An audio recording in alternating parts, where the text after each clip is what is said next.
Bonjour à tous, ravi de vous retrouver sur Public Sénat pour suivre dans un instant les travaux de la mission d'information sur la place, l'organisation et le financement de l'islam en France.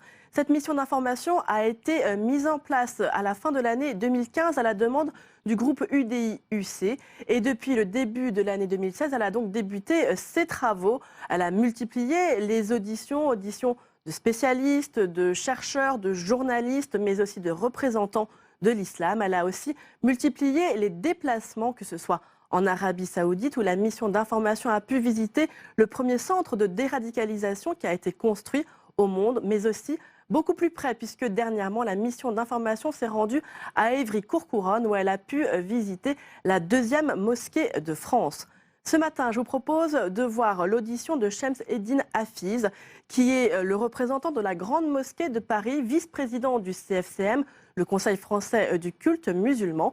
Alors, la Grande Mosquée de Paris occupe une place très importante dans l'histoire de l'islam français. Elle a été construite dans les années 20 pour rendre hommage aux musulmans morts lors de la Première Guerre mondiale. Et depuis, c'est resté l'un des interlocuteurs privilégiés des pouvoirs publics. Tout de suite donc, retour à cette audition qui a eu lieu il y a une quinzaine de jours au Sénat. Mesdames, Messieurs les sénateurs, donc je m'appelle Shems Eddine Hafiz, je suis avocat. Aujourd'hui, j'occupe les fonctions de vice-président du Conseil français du culte musulman au titre de la Grande Mosquée de Paris. Je vais commencer, si vous voulez bien, par l'organisation du Conseil français du culte musulman, même si on vous l'a fait. J'aimerais bien très brièvement vous dire comment est organisé le CFCM et puis je reviendrai un peu à la place de la Grande Mosquée de Paris au sein des instituts musulmanes de France et au sein de la société française. Le Conseil français du culte musulman, donc, comme vous le savez, a été l'objet de plusieurs discussions. Il y a eu plusieurs tentatives de création d'une instance représentative. C'était au début des années 90. Il y a eu plusieurs ministres de l'Intérieur qui ont essayé de créer cette instance représentative et le dernier en date, M. Chevènement, qui avait créé et mis en place ce qu'on a appelé l'Istichara, donc en arabe, en français, cela veut dire la consultation, la concertation, qui a eu le mérite de réunir autour de la table l'ensemble des dirigeants des associations qui géraient des lieux de culte musulmans. Donc, toutes les associations se sont retrouvées au ministère de l'Intérieur et des négociations ont commencé pour essayer de trouver le plus petit dénominateur commun pour que les musulmans puissent s'asseoir à la table de la République. Et c'est donc en 2003 qu'a été créé le Conseil français du culte musulman, qui est donc une association type 1901, qui a permis donc à ce qu'on a appelé les grandes fédérations, les mosquées, des personnalités civiles de se retrouver dans une même instance. Alors, je ne sais pas exactement quels ont été les critères pour de considérer qu'une mosquée était une fédération ou pas, puisque c'était le travail de M. Chevènement à l'époque. Et nous avons, en tant que Grande Mosquée de Paris, été considérés comme la fédération de la Grande Mosquée de Paris, qui était, vrai ou faux, vous l'avez dit, Madame la Présidente, très proche de l'Algérie. Il y avait à côté de cela la Fédération nationale des Marocains la preuve, je ne l'ai pas fait exprès, mais c'est la Fédération nationale des musulmans de France qui était très proche du Maroc. Vous aviez également une fédération africaine qui regroupait l'ensemble des associations africaines. Et par la suite, j'ai cru comprendre que vous alliez rencontrer tout à l'heure les Turcs, le Conseil de coordination des musulmans turcs de France. À l'époque, il n'y avait pas d'association, c'était un service de l'ambassade de Turquie en France qui s'appelle la DİTİB. Et il y avait donc un certain nombre de personnalités. Donc la Grande Mosquée de Paris s'est retrouvée, du fait de la consultation, comme étant considérée comme une fédération et comme représentant la sensibilité algérienne au sein de l'islam de France, entre guillemets. Et à partir de là, donc, la répartition au niveau de l'organisation du CFCM et des organes de direction ont fait que M. le recteur Dalil Boubaker a été le premier président du CFCM. Ce n'était pas vraiment des élections, comme on pourrait l'entendre, mais c'était un consensus à la fois des discussions avec les pouvoirs publics et avec les différentes associations gestionnaires de lieux de culte. C'était à ce moment-là le recteur Dalil Boubaker qui était considéré comme l'homme du consensus qui pouvait véritablement représenter le culte musulman à ce moment-là. Donc c'était un système qui allait prendre de l'essor, qui était perfectible à ce moment-là, mais qui était l'organisation représentative du culte musulman. Parce qu'il y a eu beaucoup de débats, et je dois dire que certains hommes politiques ont voulu faire que le Conseil français du culte musulman soit à la fois une instance cultuelle, mais en même temps une instance qui représente la communauté musulmane, ce qui était totalement aberrant, et nous l'avons signalé à maintes reprises, puisqu'on voulait faire, et je prends un exemple par rapport à l'organisation juive, on voulait à la fois que ça soit le CFCM une sorte de consistoire, puisqu'il gère directement les lieux de culte, le halal et toutes les questions religieuses, mais en même temps, il allait jouer le rôle du CRIF, c'est-à-dire devenir véritablement une association qui allait regrouper l'ensemble des musulmans, comment on allait les définir, comment on allait les qualifier. Et il faut reconnaître que le Conseil français du culte musulman a toujours refusé de jouer ce rôle, mais ça a été fait à plusieurs reprises. Ce n'est pas une question de droite ou de gauche, ce n'est pas une question...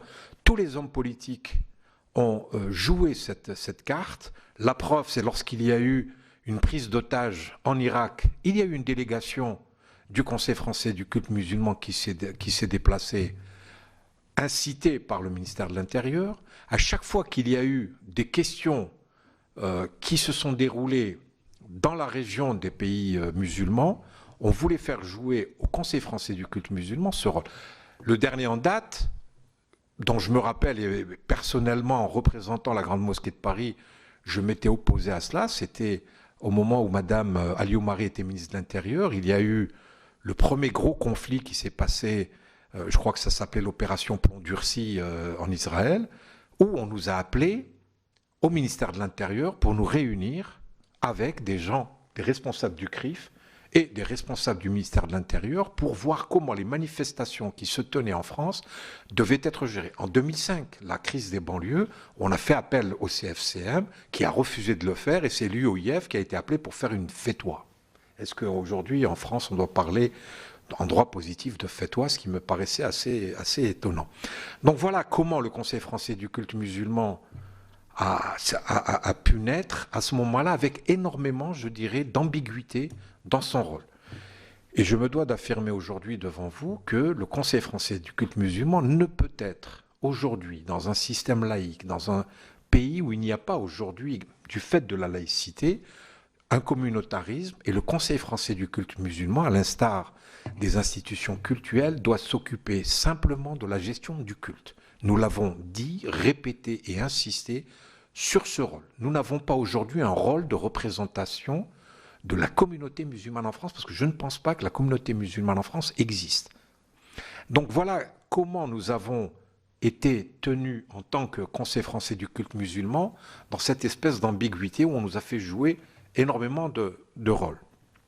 Pour en revenir à la Grande Mosquée de Paris, la Grande Mosquée de Paris, comme vous l'avez dit, Madame la Présidente, elle a été créée en 1926, inaugurée par le président du Conseil de l'époque et avec effectivement cette toile de fond qui était le sang versé par des musulmans pendant la Première Guerre mondiale.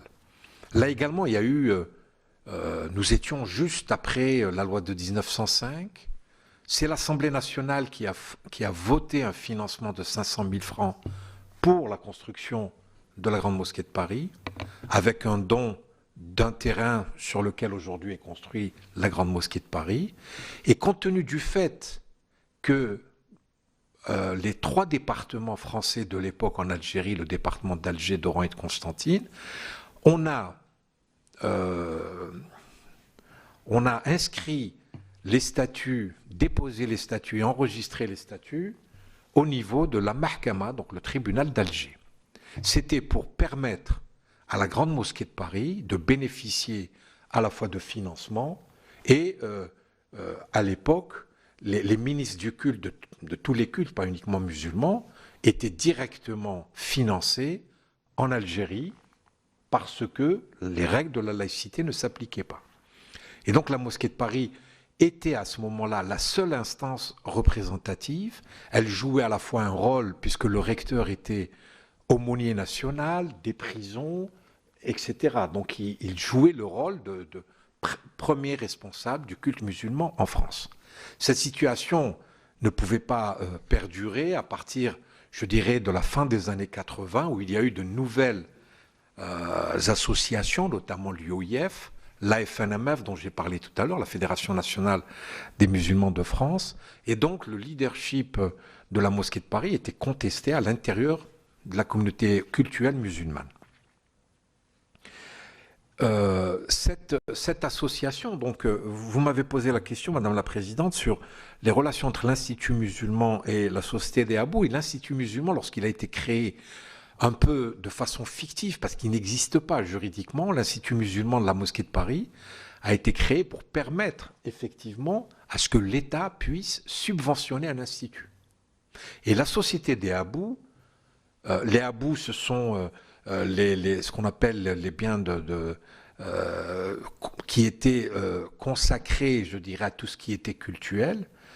La Société des Habous et lieux saints de l'islam, d'abord était une association régie par la loi du 1er juillet 1901 et qui avait d'abord pour mission de permettre l'organisation du pèlerinage à la Mecque des colonies, c'est-à-dire du Maroc, de l'Algérie, de la Tunisie.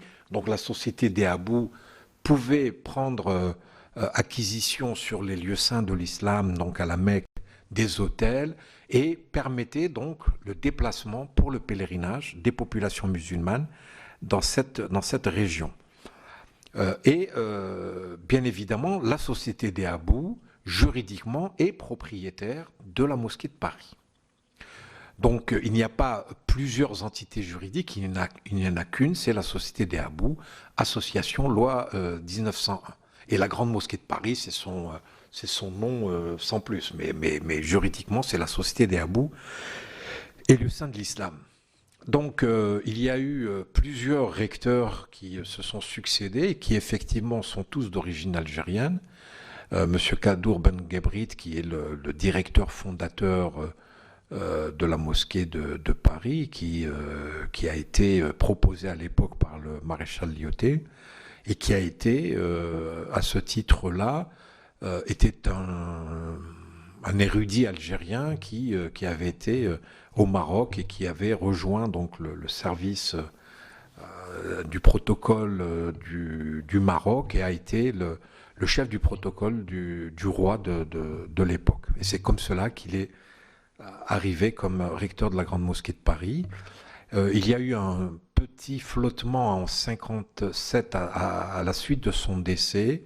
Et c'est le père de l'actuel recteur, Cheikh Hamza Boubacar, qui en a été le recteur de 1957 jusqu'en 1982, où il y a eu un nouveau recteur venant directement d'Algérie cette fois-ci, qui s'appelait Cheikh Abbas, qui a été désigné comme recteur de la Grande Mosquée de Paris en remplacement du recteur Hamza Boubacar. Et juste après le départ de Cheikh Abbas, qui est décédé d'une crise cardiaque, il y a eu un recteur qui est également médecin de formation. Et puis, en 1992, il y a eu la nomination du recteur Dalit Boubacar, l'actuel recteur. Si vous voulez, les activités de la Grande Mosquée de Paris, à la fois, donc c'est un lieu de culte, où il y a donc la salle de prière, il y a des imams qui sont mis à la disposition des fidèles. Donc la Grande Mosquée de Paris, traditionnellement, est celle qui, depuis le départ, a pu organiser l'office des 5 prières quotidiennes, de la prière du vendredi, et a pu parallèlement avoir un institut de formation qui aujourd'hui a pour mission de former les ministres du culte.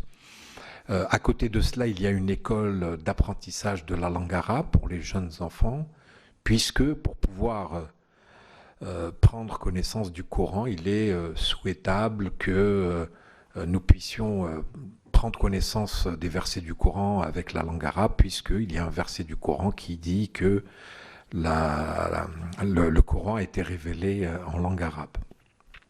Il y a également, comme les deux autres mosquées, Évry et Lyon, la mosquée de Paris aujourd'hui bénéficie d'un arrêté qui l'autorise donc à désigner des sacrificateurs et effectivement joue un rôle important dans la pratique du halal, puisqu'elle donne des agréments à des sociétés pour pouvoir faire le sacrifice selon le rite musulman. Concernant la formation des imams, donc l'institut qui n'a rien à voir avec l'institut musulman de la mosquée de Paris, il s'appelle l'Institut Al-Razali. Al-Razali qui est un théologien de renom du Xe siècle. Et l'Institut Al-Razali aujourd'hui donc dispense des cours pour une formation d'imam, pour des formations d'aumôniers. Et il y a depuis l'année dernière donc un accord avec l'Université de Paris pour le diplôme universitaire qui a été mis en place. Alors, concernant la formation des imams, la grande difficulté auquel se trouve confrontée, je pense, la Grande Mosquée de Paris, mais c'est valable pour l'ensemble des instituts. Aujourd'hui, il y a un seul institut, enfin, il y a l'Institut de la Grande Mosquée de Paris, puis il y en a un deuxième qui est sous l'obédience de l'Union des organisations islamiques de France, qui se trouve à Château-Chinon, et il y a l'Institut Al-Razali. Il y a d'autres instituts qui sont en cours de réalisation, notamment par les Turcs à Strasbourg et par les Marocains. Alors je vais très vite, Madame la Présidente, pour vous expliquer, puisque je pense que le but de votre mission est d'essayer de comprendre ce qui se passe à l'intérieur de la communauté musulmane. La difficulté, c'est que nous avons aujourd'hui, au niveau de la formation des ministres du culte, l'Institut Al-Razali, d'abord, est ouvert à des bacheliers. Donc il faut être bachelier pour pouvoir prétendre à suivre le cursus pour être imam, qui est une formation de 4 années. La difficulté qui existe, c'est que ces jeunes étudiants n'ont pas le statut d'étudiant, ne peuvent pas bénéficier de tout, je dirais, les conditions qu'un étudiant qui s'inscrit à l'université peut avoir, notamment pour pouvoir aller au restaurant universitaire, pour pouvoir bénéficier d'un certain nombre d'avantages auxquels a droit un étudiant. L'étudiant de l'Institut Al-Razali n'a aucun statut. Et nous avons essayé, avec l'Université de Paris, le recteur Dali Boubacar et moi-même, avions rencontré à l'époque le recteur de l'Université de Paris pour essayer, c'était le professeur Quenet, nous avons essayé de trouver un moyen pour que toutes les matières qu'on appelle profanes soient dispensées par l'université. Et que simplement les matières dites religieuses soient dispensées par l'Institut Al-Razali, qu'on puisse à ce moment-là donner aux étudiants la possibilité d'aller à l'université et d'avoir un diplôme universitaire en suivant des cours comme liberté publique, des cours de droit, leur permettant à la fois de connaître mieux, je dirais, l'histoire de la France, l'histoire sur le plan constitutionnel, sur le plan des libertés publiques, pour pouvoir véritablement, lorsqu'ils officient, avoir une approche non seulement théologique, mais également de citoyens, parce qu'il y a énormément de jeunes musulmans, notamment, qui se posent de vraies questions et qui vont interroger les imams et qui attendent des réponses non pas de ce qui se passe dans les pays musulmans, mais de ce qui se passe dans la réalité ici en France. Alors, les imams de la mosquée de Paris font énormément d'efforts et le recteur Dali Boubacar essaye véritablement à la fois diversifier la formation pour permettre aux imams d'être en adéquation dans la pensée, dans ce que souhaitent entendre ces jeunes, et que ce soit en harmonie avec les préceptes religieux. Et je pense qu'aujourd'hui, avec les diplômes universitaires, donc ces futurs ministres du culte ont la possibilité d'accéder à l'université, d'avoir la possibilité d'être dans un je dirais, monde estudiantin pour pouvoir véritablement s'affranchir eux-mêmes de leur mission. Pour les relations entre l'Algérie et la France, je dirais un mot. La mosquée de Paris bénéficie de subventions de l'État algérien directement, donc ce n'est pas de l'argent qui vient dans une valise ou qui vient de façon officieuse. À l'Assemblée nationale algérienne, il y a chaque année, donc dans le budget de l'année, dans le cadre de la préparation de la loi de finances, il y a au niveau du ministère des Affaires religieuses algériennes un volet qui prévoit une subvention donc pour la mosquée de Paris qui concerne à la fois les salaires de certains imams et il faut savoir également qu'il y a un accord qui est signé entre la Grande Mosquée de Paris et le ministère algérien des Affaires religieuses, accord qui a été validé par le ministère de l'Intérieur, pour qu'il y ait des imams détachés. Aujourd'hui, il faut reconnaître qu'avec les difficultés dont je vous avais parlé concernant les imams en France, leur formation, aujourd'hui, il y a des imams qui viennent d'Algérie. Il y en a aujourd'hui à peu près 125. Je crois que le dernier changement devrait se faire au mois de juin. Donc, ils sont là pour une durée de 4 années.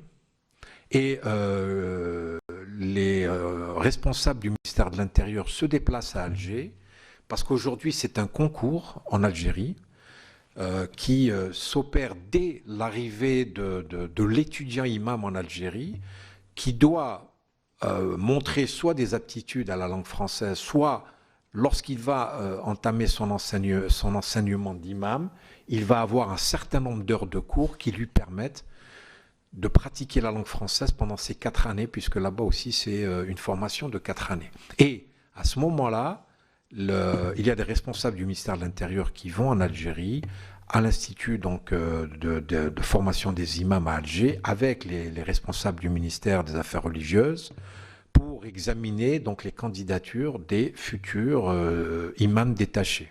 Alors les imams détachés viennent à la Grande Mosquée de Paris, qui répartit dans l'ensemble des lieux de culte rattachés à la Fédération de la Grande Mosquée de Paris sur tout le territoire national, des imams qui vont officier pendant 4 années.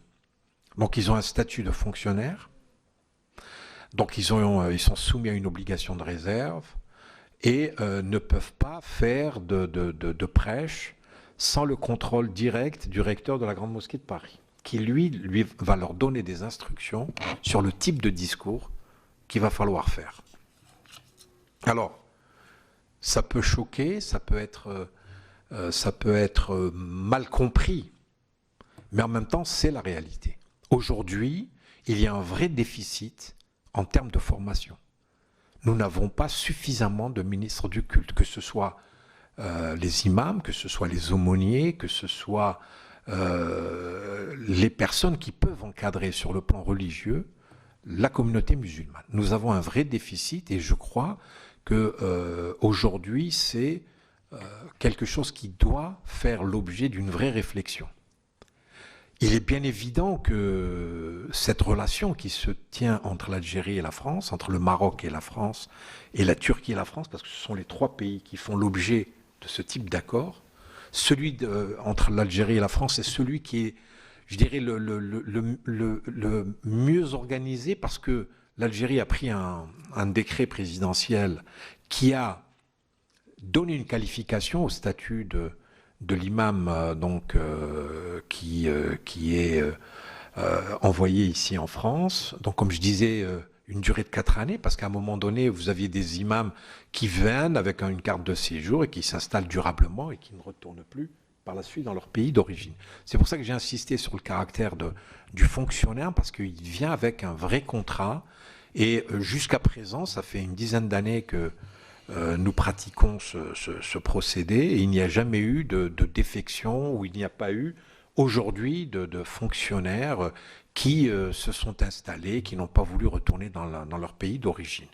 Et en même temps, nous n'avons jamais eu d'incident, on ne nous a jamais signalé, le ministère de l'Intérieur n'a jamais signalé de la part de ces imams détachés des discours qui pourraient être hostiles à la nation ou à une autre communauté ou à s'ingérer dans la politique non seulement française, mais sa politique internationale. Les imams détachés ont pour mission de faire des prêches religieux lorsqu'ils abordent des questions sur la société, des questions de société. À ce moment-là, comme je vous le disais précédemment, c'est le recteur Dalil Boubaker qui est le premier responsable donc religieux qui veille à ce que les discours soient dits dans la direction que le recteur souhaite. Voilà, je ne sais pas si il y aurait des questions, mais je pourrais par la suite préciser je pense avoir fait le plus largement possible la description de ce qu'est la Grande Mosquée de Paris au sein de l'islam de France. Oui, tout à fait. Merci beaucoup pour cette première présentation. Avant de me tourner vers mes collègues, je ne sais pas si André Reichardt, vous souhaitiez poser une ou plusieurs questions à notre invité, et puis ensuite je prendrai donc les demandes de questions. Oui, Monsieur le Président, merci pour cette intervention particulièrement claire. J'aurais, pour laisser la parole à mes collègues, très peu de questions, mais une essentielle. J'ai noté que vous disiez, comme ça, au détour d'une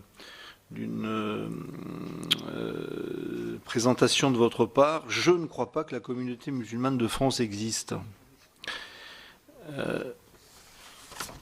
Compte tenu de cette affirmation, est-ce que vous pensez qu'il est possible de créer un islam de France? Est-ce que vous pensez qu'il soit possible de fédérer ces communautés, puisque vous semblez penser qu'il ne puisse pas y en avoir une, ces communautés autour de valeurs qui sont celles de l'islam? Vous me voyez naturellement venir, Monsieur le Président, des valeurs d'un islam modéré que nous attendons naturellement toutes et tous. Quels seraient, pour créer cet islam de France, selon vous, les prérequis indispensables, si tant est qu'il soit possible de faire cela? Le cas échéant, est-ce que vous pensez possible, pour sortir de cette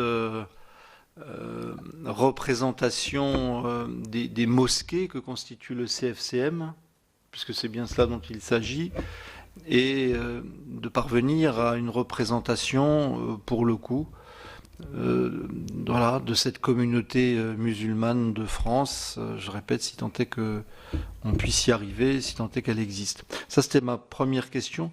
Ensuite, juste sur la formation, et je m'en arrêterai là. C'est naturellement pour nous fondamental que nous puissions avoir en France des imams, des aumôniers qui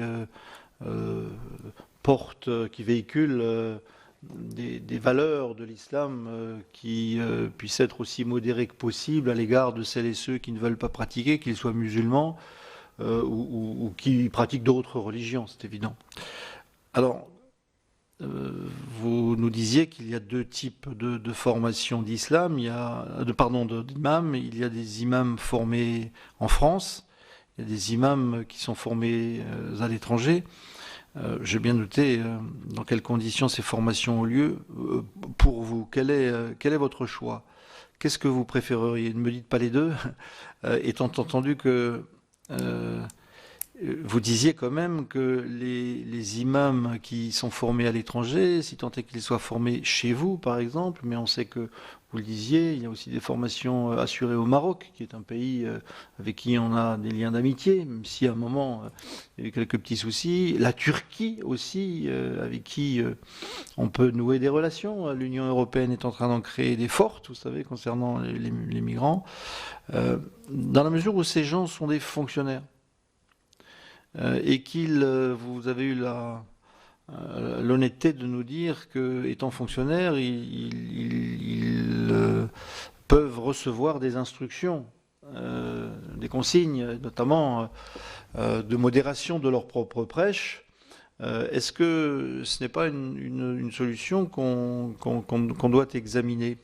Moi, j'avais cru comprendre jusqu'à présent qu'il y avait quand même une forte disparité entre les compétences de ces imams lorsqu'ils sont formés à l'étranger, et aussi compétents soient-ils d'ailleurs, bien, et les attentes de la jeunesse musulmane en France. Nous avons déjà eu quelques auditions, bien sûr, et le sentiment que j'en retire sur ce plan-là, c'est que ce déphasage entre musulmans du bled, pour être clair, et musulmans nés en France, est tel qu'il peut peut-être expliquer une partie de l'incompréhension entre l'islam pratiqué en France, ou que certains veulent pratiquer en France, et l'islam des origines.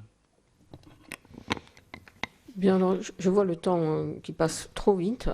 Peut-être vais-je proposer à mes collègues, s'ils le souhaitent, de poser leurs questions, de façon à ce que vous puissiez, monsieur, répondre à toutes ces questions. Oui, madame. Merci beaucoup, Madame la Présidente, Monsieur le rapporteur. Monsieur Hafiz, d'abord, je veux vous présenter mes excuses d'être arrivé avec retard à votre audition, pardon pour ma voix de casserole, hors PV. Je voudrais vous demander, peut-être l'avez-vous fait, mais de préciser une notion que vous avez évoquée tout à l'heure. Vous avez indiqué que des imams donc sont formés en Algérie et rattachés à la Grande Mosquée de Paris, ensuite vont dans des lieux de culte attachés à la Grande Mosquée de Paris. Est-ce que vous pouvez nous dire combien de lieux de culte cela concerne et quelle population musulmane, enfin, pour autant que vous puissiez l'apprécier en ordre de grandeur, tout du moins. Et puis, deuxième question plus générale, vous avez pris position très clairement contre les actes terroristes, d'ailleurs de manière unifiée, mais quel est votre sentiment sur les conséquences de ces actes répétés et qui installent, en tout cas je partage mon ressenti, une forme de méfiance à l'égard de tous les musulmans? Quelle est votre analyse et peut-être vos idées pour essayer de recoudre ce que l'actualité a tendance à détourner, à écarter entre les musulmans, dans leur grande majorité évidemment, voilà, et sans souci, mais une population qui du coup a changé un peu de regard à l'égard des pratiquants du culte. Je vous remercie. Merci, Madame la Présidente. Alors, je vais essayer de répondre à vos questions, peut-être pas dans l'ordre, mais parce que ce que vous disiez, Madame, je pense que ça a un lien avec les premières questions. Alors, tout d'abord, je tiens à préciser que il n'y a pas de communauté musulmane en France. Il y a une communauté de foi, mais nous refusons toute forme de communautarisme. Il n'est pas question aujourd'hui pour les musulmans d'essayer de s'insérer dans la société française, dans la vie politique, dans la vie associative, dans, je dirais, des lieux, des institutions, des instances qui soient typiquement communautaires. Les musulmans refusent cela et le rejettent. Et c'est pour cela que la difficulté, il y a eu des tentatives de créer des instances, à l'instar du CRIF. Je m'excuse de prendre ce type d'exemple, mais c'est celui qui me vient à l'idée. Et il y a eu des tentatives, effectivement, souvent par des hommes politiques, de créer des sortes de CRIF musulmans pour effectivement faire des appels électoraux, etc. Et nous y sommes refusés systématiquement, car si je veux faire de la politique, il y a des partis politiques dans lesquels je peux adhérer, en fonction des idées qui sont les miennes, en tant que citoyen français. Par contre, je refuse. Alors, l'histoire du CRIF, c'est une histoire particulière qui s'est faite après la Deuxième Guerre mondiale. Et donc, par exemple, le crâne, moi, j'étais contre ce type à titre personnel, mais en même temps, je le dis au niveau du Conseil français du culte musulman, on a eu ce genre de débat, on n'a jamais voulu être entraîné dans ce genre je dirais, de problématiques. C'est pour ça que je dis qu'il n'y a pas de communauté musulmane. Et essayer de parler de communauté musulmane, encore une fois, communauté de foi, comme une communauté catholique, comme une communauté juive, ça ne pose pas de problème, ou d'agnostique, ou d'athée. Mais aujourd'hui, j'affirme que le Conseil français du culte musulman n'a pour objet que de faire en sorte, dans le cadre de la loi, notamment la liberté religieuse, mettre à la disposition des musulmans les possibilités d'exercer leur rite dans de bonnes conditions. Et ça, c'était ce que disait un homme politique, sortir l'islam des caves. Oui, ça a été quand même une réussite, le fait de parler frontalement de cet islam des caves. Parce qu'effectivement, il y a eu, au début du siècle dernier, des petites salles de prière, et encore aujourd'hui, nous savons que, vous allez me poser la question de savoir combien y a-t-il de lieux de culte musulmans, je suis incapable de vous donner les chiffres. Je sais aujourd'hui quels sont les lieux de culte musulmans qui sont affiliés au Conseil français du culte musulman.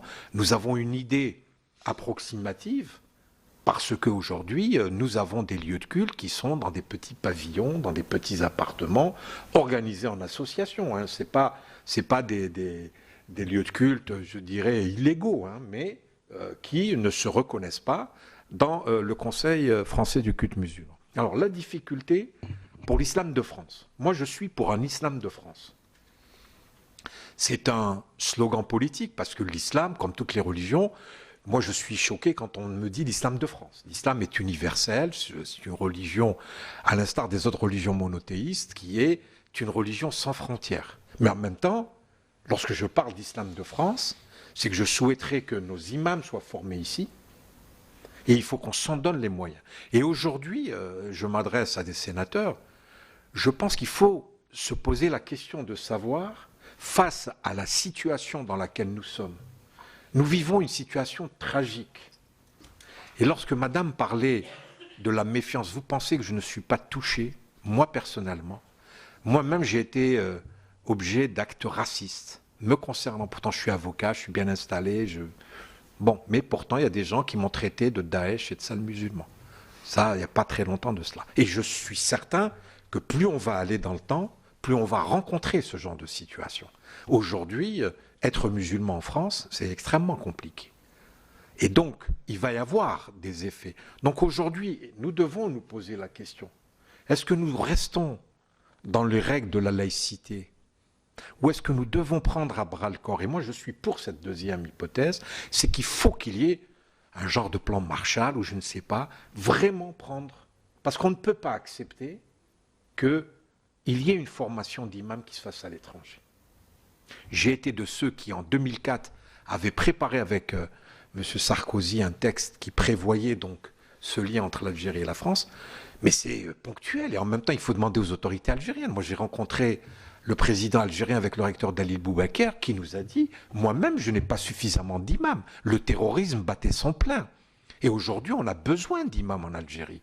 Et aujourd'hui, 125 imams qui sont payés par l'Algérie pour la France, quel est l'intérêt? Ce n'est pas du tout, et je peux vous le dire, et je sais que je suis filmé, je peux dire qu'il n'y a jamais eu d'instruction donnée à un imam de dire tiens, peut-être qu'il va falloir qu'on fasse appel dans une élection présidentielle, on va prendre position. Pas jamais, jamais, jamais il n'y a eu ce genre de position prise par des imams. Sinon, ça serait su. Ou même le recteur Dali Boubaker, nous savons que c'est un homme de droite, il le dit, il le crie, etc. Mais en tant que recteur de la Grande Mosquée de Paris, jamais il n'a entraîné cette institution religieuse dans des combats politiques. Bien au contraire. Et donc aujourd'hui, nous devons nous poser tous la question de savoir, parce que ça nous concerne tous. Aujourd'hui, c'est moi en tant que musulman. Il y a quelques années, c'était des juifs et demain, ça sera quelqu'un d'autre, etc., etc. Donc aujourd'hui, il faut qu'on se pose vraiment les questions. Est-ce qu'on doit laisser se former les imams, les aumôniers qui vont dans les prisons? Vous savez quel type de discours ils tiennent lorsqu'ils sont dans une prison et qu'ils sont les yeux dans les yeux avec un prisonnier? On ne sait pas. Moi-même, je ne sais pas. Moi qui suis impliqué dans la vie musulmane depuis 20 ans. C'est pour ça que la formation, elle est capitale. Vous allez rencontrer aujourd'hui, c'est ça le discours. Vous allez rencontrer tout à l'heure les gens de l'UOIF, ils vont dire vive la France, vive la modernité. Mais leur islam, ce sont les frères musulmans. C'est-à-dire qu'on est dans des idéologies totalement différentes. L'idéologie de la Grande Mosquée de Paris, elle est claire. C'est l'islam malékite parce que c'est, je ne sais pas si vous connaissez ce type d'islam, il y a 4 écoles juridiques dans le sunnisme, puisque 99% de la communauté musulmane qui vit en France, elle est sunnite, il y a 4 écoles.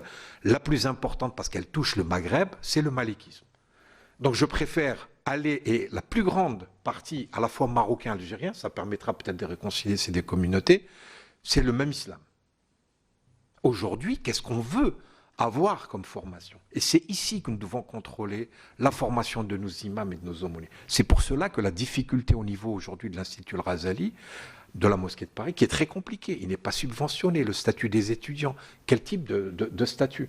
Vous savez, quand on a rencontré le recteur de l'Université de Paris, qui était très intéressé pour qu'il y ait un contrat entre la Grande Mosquée de Paris et l'Université de Paris.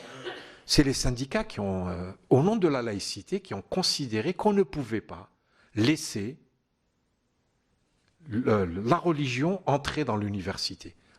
Voilà quelles sont les difficultés. Donc aujourd'hui, oui, il faut un islam de France. Et moi, je crois au CFCM. Pourtant, le Conseil français du culte musulman, lorsqu'il a été créé en 1999, en fait, c'était pour s'accaparer de l'ensemble des prérogatives de la Grande Mosquée de Paris, qui était la première institution. Mais aujourd'hui, je dis, moi, on ne peut pas garder une Grande Mosquée de Paris comme étant l'étendard de l'islam, parce que, entre-temps, il y a des jeunes, alors que la Mosquée de Paris est considérée comme celle qui représente la vieille immigration, etc. Peu importe.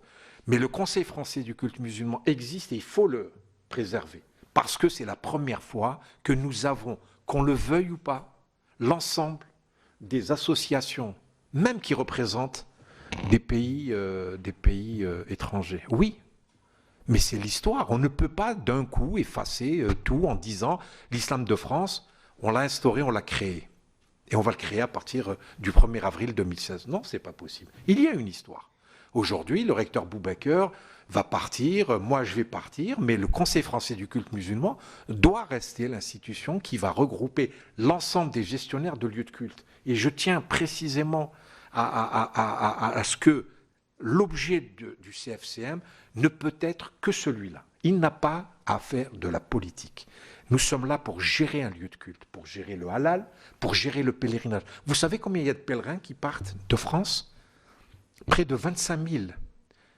Vous savez ce que c'est 25 000 personnes qui partent à un moment T de l'année où il faut tout organiser. Et heureusement, le ministère des Affaires étrangères qui au départ nous disait oui mais la laïcité, ils ont mis des médecins, il y a une vraie couverture aujourd'hui qui se fait et de plus en plus, aujourd'hui, l'organisation du pèlerinage se passe dans de bonnes conditions. On peut dire que la France a réussi à relever ce défi de pouvoir faire déplacer une population très importante, où il n'y a pas beaucoup de problèmes de santé, il n'y a pas beaucoup de problèmes au retour, etc., etc.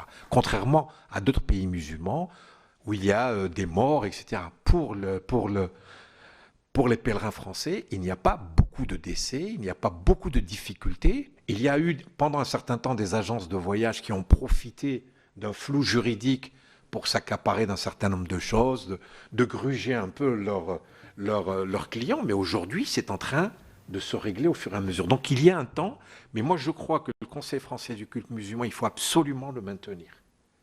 Il faut absolument le maintenir parce que c'est peut-être l'instant, parce que vous avez besoin d'une instance. Et en même temps, et ça c'est la vraie difficulté, comment faire? Est-ce qu'on doit créer une hiérarchie cléricale qui n'existe pas en islam sunnite? Il y a eu des tentatives. Mais moi, je crois que c'est pas très bon comme tentative. Je ne crois pas qu'on va essayer de créer cet islam spécifique, parce qu'il y a eu des tentatives de personnalités qui ne sont peut-être pas musulmanes, mais des grands intellectuels français qui ont voulu proposer une forme de gallicanisme. Moi, je ne crois pas en cela.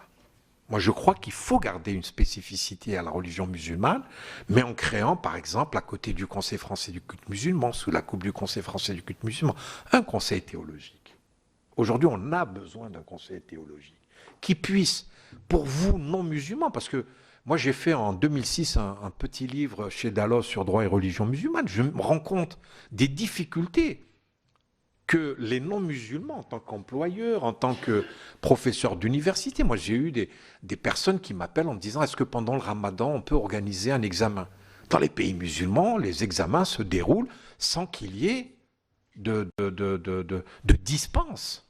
Parce que le ramadan, le jeûne, c'est quelque chose qui doit se faire sans porter préjudice à votre vie quotidienne. Moi, je suis avocat, je vais plaider, je ne vais pas dire au président, excusez-moi, monsieur le président, je ne peux pas plaider parce que je fais le jeûne. Ça ferait vraiment, ça serait assez bizarre comme comportement. On parle par exemple des femmes qui se font ausculter à l'hôpital et qui refusent qu'un médecin aujourd'hui les ausculte. Demandez comment ça se passe dans les pays musulmans. Moi, je suis natif d'Algérie. Plusieurs fois dans ma vie, quand je suis là-bas, je vois des femmes qui vont dans les hôpitaux et qui sont auscultées par des médecins hommes. Et aujourd'hui, vous avez le Code de la santé publique en France qui, bien évidemment, vous donne le droit, il nous donne le droit à chaque citoyen de choisir son médecin, sauf en cas d'urgence. Sauf en cas d'urgence. Alors, quand une femme arrive à l'hôpital et que son mari dise non, non, non, non, il ne faut pas que ça soit un homme qui l'ausculte, c'est un excès qu'il faut ne pas accepter. Il ne faut pas accepter ce genre d'excès. On en a discuté le jour où le CFCM a parlé de la burqa. Nous avons dit que la burqa n'était pas un vêtement reconnu dans l'islam sunnite malékite. Nous l'avons dit, répété. Et donc, c'est ça, je dirais, les choses que nous devons faire ensemble. Mais oui, pour un islam de France, je le répéterai à plusieurs reprises. Concernant le CFCM, comme je l'ai dit, aujourd'hui, il faudrait peut-être lui donner la possibilité, parce que c'est une association qui est exsangue. Nous vivons de nos cotisations. Nous avons eu le siège social du Conseil français du culte musulman. La maire de Paris, aujourd'hui, elle nous le loue pour 1 euro vraiment symbolique. C'est un très beau local commercial. C'était un ancien magasin de sanitaire. C'est un peu... Mais enfin bon, c'est dans le 15e arrondissement. Et moi, je milite pour que nous gardions ce siège. Mais aujourd'hui, je voudrais quand même parler de la Fondation pour les œuvres de l'islam. Vous, sénateurs, ça, c'est une vraie question. Est-ce que nous devons faire en sorte que nous ayons une vraie fondation, non pas pour s'occuper peut-être, pourquoi pas, de l'entretien ou la construction de lieux de culte, mais je crois que la Fondation... qui est régie par le droit français, pourrait à la fois permettre le financement de la formation des imams et des aumôniers. Moi, je vous dis aujourd'hui, si vous voulez que nous puissions un jour dire que la question de l'islam est réglée en France, c'est former les imams, former les aumôniers, c'est capital pour nous. Et en même temps, savoir dans quel sens nous sommes en train de former. Parce que, encore une fois, l'islam est une religion qui peut être interprétée de différentes manières. Aujourd'hui, elle est déviée de son véritable message, même ici en France, même à l'intérieur du CFCM. Donc il ne faut pas qu'on se trompe. Et il faut savoir quel type d'islam nous voulons. Islam de France en termes d'organisation, mais après à l'intérieur. Moi, quand j'entends un homme politique me dire il faut faire le prêche en français, je m'excuse, mais de quoi il se mêle? Et ça fait l'objet d'exacerbations. Et on a l'impression qu'on n'est pas vraiment des musulmans. On a l'impression qu'on n'est plus français parce qu'on nous donne ce genre d'instructions. Est-ce qu'on pourrait demain dire au culte catholique, tiens, tu devrais parler dans telle langue ou tu devrais... C'est inimaginable. Et c'est ça aujourd'hui, cette forme de retrait de la part des jeunes. Les jeunes se considèrent souvent comme non français parce qu'ils sont musulmans. Et je crois que vous, en tant que représentation nationale, vous devez également tenir compte de cela. Nous voyons dans les partis politiques l'absence de musulmans, l'absence de musulmans, de gens qui se considèrent comme musulmans. Et aujourd'hui, si nous ne faisons pas l'effort de financer la formation, je ne dis pas financer les lieux de culte, ça ne sert à rien. Aujourd'hui, c'est la formation qui est la plus importante, mais en même temps savoir qui former et comment le former. Je pense avoir, je ne sais pas, monsieur le rapporteur, si j'ai répondu à l'ensemble de vos questions. J'ai essayé de le faire et vous, madame, je pense que je vous ai également répondu, notamment sur la seule question, pardon, la Fédération de la Grande Mosquée de Paris. Comme je le disais tout à l'heure, et je crois que vous étiez absente, la Grande Mosquée de Paris, au départ, c'était celle qui se trouve dans le 5e arrondissement de Paris. Mais en même temps, puisqu'on lui avait octroyé le fait qu'elle représentait l'islam algérien, entre guillemets, donc elle a fait un travail. Aujourd'hui, elle a à peu près 260 lieux de culte en France qui se reconnaissent comme étant sous l'obédience de la Grande Mosquée de Paris. Donc il y a des imams qui sont recrutés localement, et sur les 125 imams qui viennent d'Algérie, donc ils sont affectés dans les différents lieux de culte. Et je peux vous dire qu'il y a une vraie crise pour pouvoir avoir des imams, parce qu'il y a une vraie aujourd'hui absence d'imams que l'on puisse véritablement contrôler.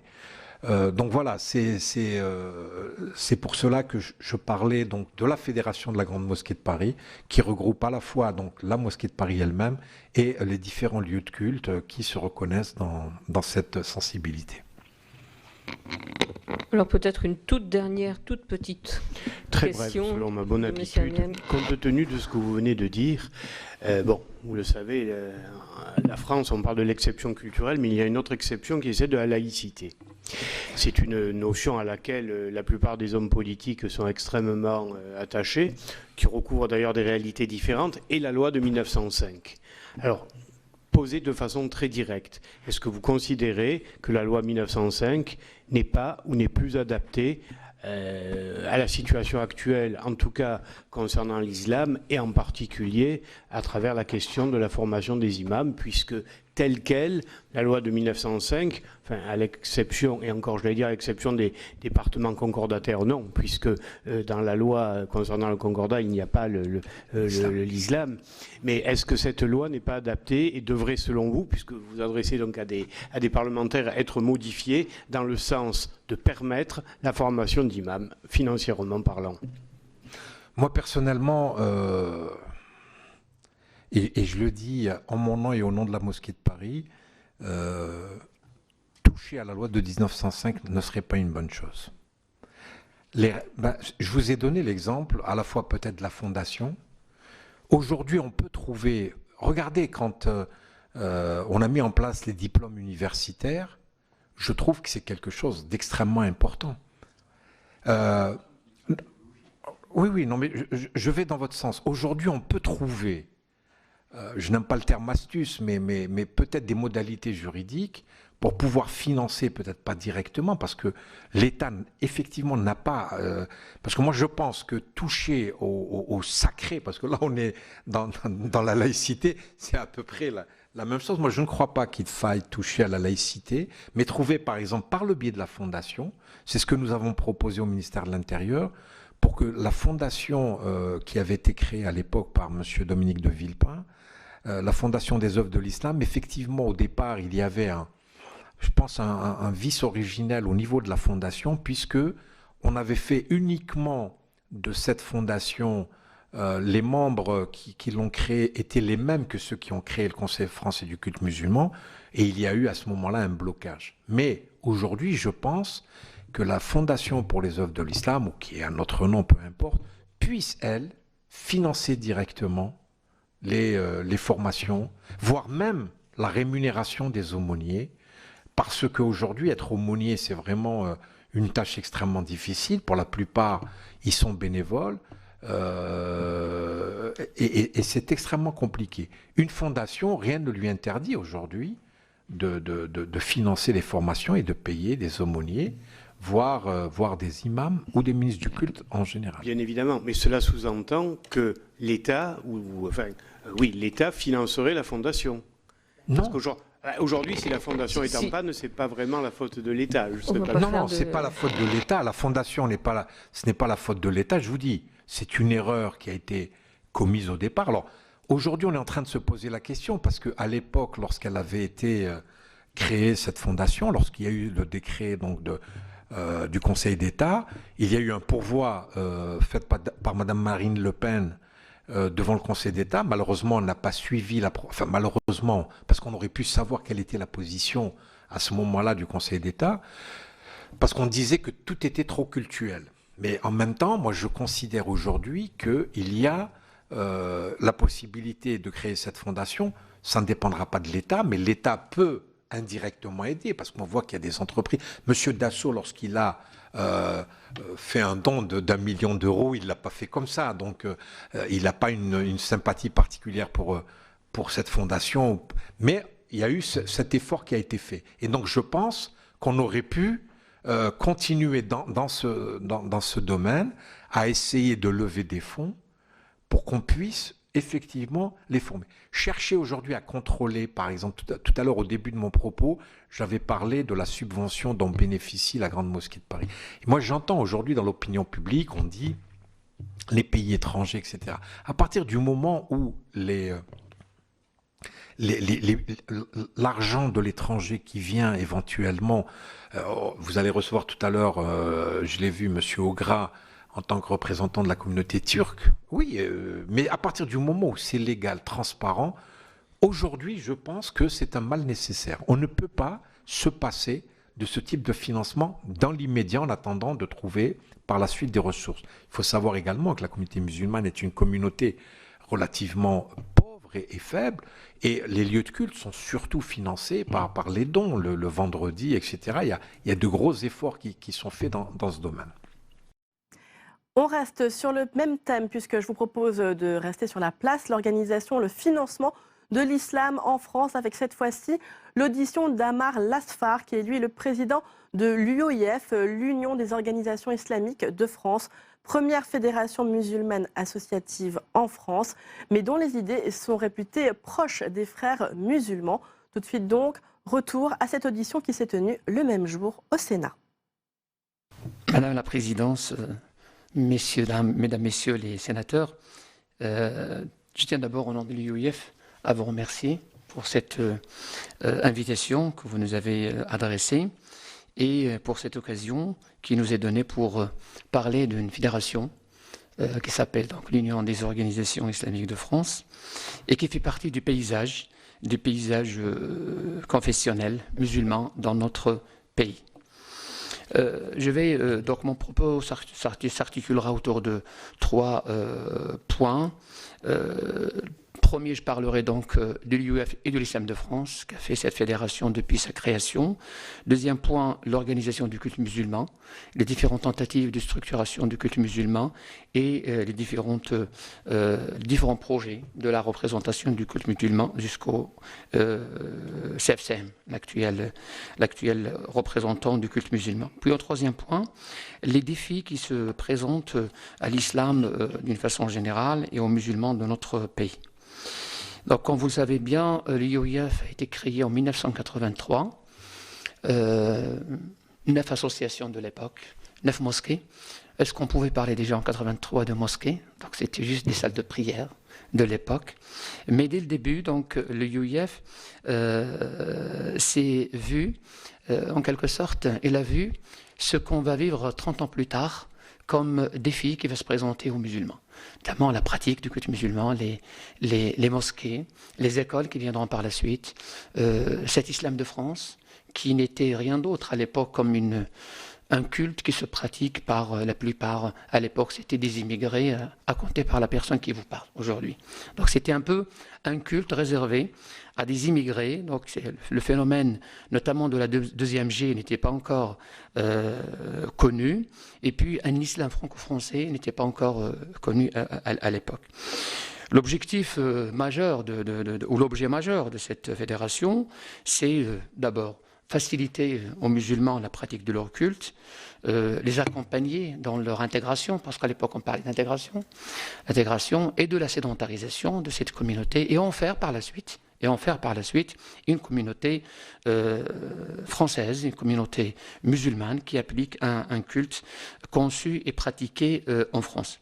Bien sûr, personne ne parlait à l'époque de l'islam de France, parce que l'islam de France viendra par la suite. Ce n'est pas quelque chose qui a été décrété à un moment donné, mais c'est un cheminement, c'est une évolution d'un islam qu'on appelait à l'époque un islam en France, donc on disait les musulmans en France, la communauté musulmane en France, qui a évolué vers son implantation et sa sédentarisation dans notre pays. Donc dès le début, l'UIF a rassemblé donc 9 associations, mais qui vont nous donner par la suite, aujourd'hui, on est à 285 associations et mosquées, notamment des grandes mosquées, ce qu'on appelle les mosquées cathédrales. Et le concept de mosquée cathédrale, c'est un concept des années 2000. Donc on commençait par les petites salles de prière, des garages, des sous-sols, etc., mais qui vont nous donner par la suite des mosquées, proprement dites, dans les années 90, et puis des grandes mosquées, 285, des grandes mosquées, notamment de l'année 2000. Donc l'UIF,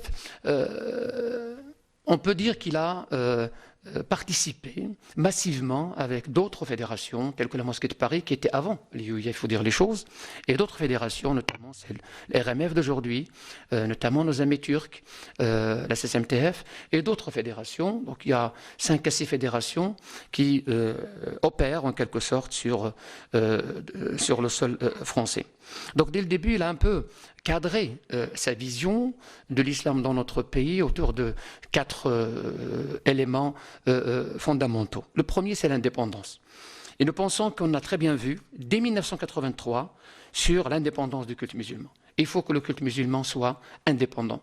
Indépendance politique, bien sûr, vis-à-vis des pays d'origine, parce qu'à l'époque, on parlait d'origine, on faisait parler plus les origines que notre place dans notre pays, ce que j'étais, personne ne pensait que l'islam de France va ressembler à ce que nous vivons aujourd'hui. Donc dès le début, on a voulu un islam indépendant, politiquement des pays d'origine, indépendant dans sa conception, dans sa lecture, dans sa compréhension, un islam un peu qui s'inspire d'ailleurs de ce qui se passe dans le monde. Parce qu'aujourd'hui, on ne peut pas dire que l'islam du Moyen-Orient est le même que celui du Maghreb, et le même que celui du sud-est asiatique. Donc nous savons que des valeurs communes, certes, des valeurs fondamentales, certes, mais quant à la pratique, quant à la lecture, il y a l'empreinte culturelle, il y a l'empreinte régionale, il y a l'empreinte du pays en quelque sorte. Donc on s'est dit, pourquoi pas la France, elle aussi, doit avoir ses empreintes dans ce culte-là, parce que c'est un culte qui va se pratiquer en France, eh bien, on va dès le début le concevoir dans un cadre indépendant. Deuxième fondement principal, c'est la lecture. Et d'ailleurs, on peut dire ça, que nous sommes à l'origine de ce concept qui s'appelle la contextualisation. Et d'ailleurs, nous avons un spécialiste de la contextualisation, qui n'est rien d'autre que M. Obro Tarek à Bordeaux. Donc c'est quelqu'un qui écrit des livres, c'est l'imam recteur de la mosquée de Bordeaux, et qui est aujourd'hui un chercheur dans le domaine de la contextualisation, parce que souvent on dit lire le texte avec les yeux du contexte, donc un œil sur le texte et un œil sur le contexte. La contextualisation des textes et ce qu'on appelle l'interpellation des textes, nous l'avons en quelque sorte initié, et on en a fait au sein de l'UIF un principe fondamental. Nous estimons que s'il y a un islam, un seul islam dans ses fondements, il y a plusieurs variétés quant à sa pratique, comme je viens de lire. Cette lecture, que nous appelons une lecture contextualisée, met l'accent sur les finalités d'abord, et non pas le texte en lui-même, mais ce que renferme le texte, les finalités, sur le plus important avant l'important, sur fait la différence entre l'immuable et l'immuable, parce qu'aujourd'hui, nous sommes en plein dedans dans une sorte d'évaluation. Qu'est-ce qu'on peut réformer? Qu'est-ce qu'on peut adapter? Nous avons initié ce genre de questions, et nous avons outillé surtout cette gymnastique intellectuelle par un certain nombre d'instituts qu'on verra par la suite, notamment dans les années 90. Donc une lecture qui prend en charge tous ces éléments. On est allé jusqu'à organiser un Bourget, la rencontre annuelle du musulman de France, qu'on appelle la RINF, ici au Bourget. En 2005, on a organisé un Bourget sous le titre « L'islam de France, de quelle lecture s'agit-il » Et on était les premiers à parler du pluralisme des lectures. Parce qu'on ne peut pas dire que la lecture est une, parce que le texte est divin.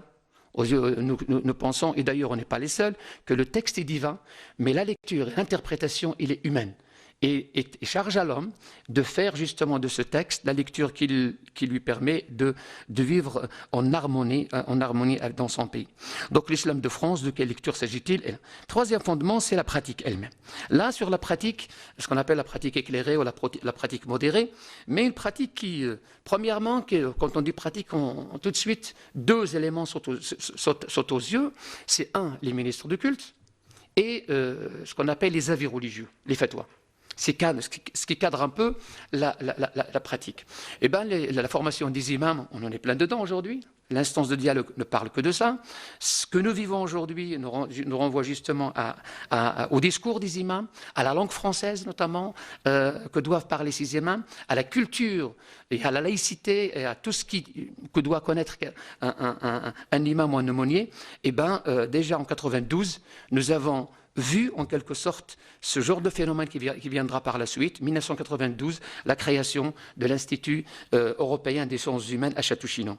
10 ans plus tard, nous avons ouvert une antenne ici à Paris pour former nos imams ici. L'IOIF pense qu'on ne peut pas continuer éternellement à importer des imams de l'étranger. Un islam de France, il lui faut des imams formés en France. Et nous avons commencé, et d'ailleurs la France forme les imams d'Europe. Ça s'appelle l'Institut européen des sciences humaines. Donc nous formons les imams aussi de la Belgique, de la Hollande, de l'Allemagne, qui viennent ici dans notre pays, notamment à Château-Chinon, et ils se font former en langue française. Donc la langue française, pour nous, on n'en fait pas une affaire, parce que pour la simple et unique raison que la langue des musulmans de France, c'est le français, c'est pas l'arabe. Donc l'arabe, c'est la langue de la religion. Il n'est pas la langue des musulmans. Comme les Turcs, ils ont leur langue, comme les Iraniens, comme les Indonésiens, les Malaisiens, les Maghrébins. Moi, par exemple, je suis d'origine du nord du Maroc. J'ai un dialecte qui s'appelle le rifa, avant que je sois arabe. Donc la langue arabe, c'est une deuxième langue pour moi. Et bien pour les musulmans de France aussi, leur langue, c'est le français. Donc cette lecture, cette pratique plutôt, nous a permis d'être accompagné et outillé par un institut. Deuxièmement, on s'est posé aussi la question que on ne peut pas éternellement importer des imams, mais aussi on ne peut pas aussi répondre de l'étranger aux problèmes posés ici en France. Ce qu'on appelle les fatwas, ce qu'on appelle les avis religieux.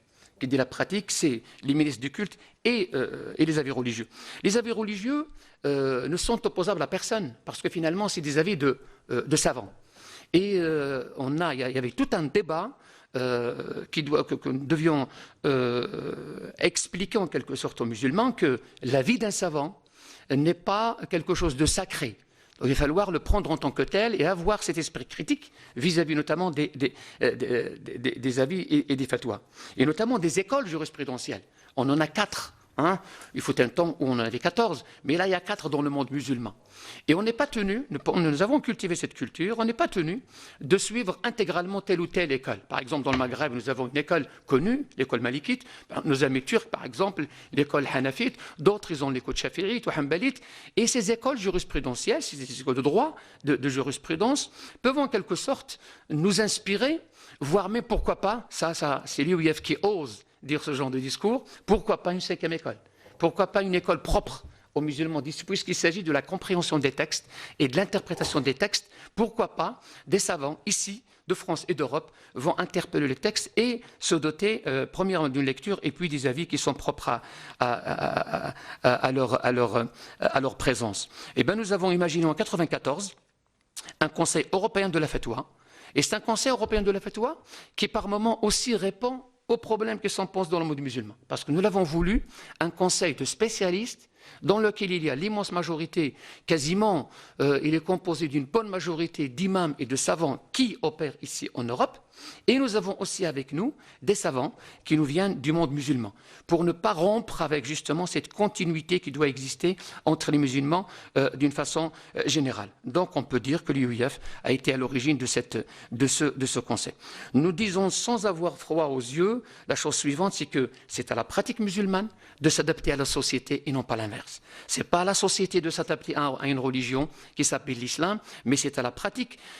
D'ailleurs, le fait de penser à une pratique franco-française, à une pratique européenne, ça répond à cette question. Donc c'est aux musulmans de trouver le moyen de pratiquer leur religion et de ne pas brusquer, en quelque sorte, ou remettre en cause les équilibres qui étaient là avant même la venue de l'islam. 1905, on fait partie. Joselyne Césaride qualifie 1905, chercheuse de Aix-Marseille, d'un compromis fragile. Et nous le prenons comme ainsi. C'est pour cela que, en 99, quand M. Chevènement nous a invités pour réfléchir à ce qu'on appelle consultation à l'époque, à l'Istichara, on nous a posé la question. Est-ce que vous êtes demandeur d'un amendement, est-ce que vous demandez à ce que 1905 soit revisité? Tout de suite, on était unanimement d'accord que les musulmans ne remettront pas en cause cette loi 1905. Et d'ailleurs, c'est une loi, à nos yeux, généreuse et libérale, et c'est elle qui a permis aux autres cultes de s'épanouir et de se pratiquer, et va aussi permettre à l'islam de se pratiquer et de vivre pleinement. Donc, bien sûr, l'UIF, comme toutes les fédérations, s'oppose aux lectures radicales, et nous le faisons sur 127 communiqués que nous avons sortis en 2015 et début 2016. 75 étaient dans le sens de la dénonciation de la barbarie quand il le faut, de la radicalisation, et surtout l'UIF quand il parle de la déradicalisation, parce qu'il est à l'ordre du jour aujourd'hui, l'instant de dialogue en fait son leitmotiv, on peut dire.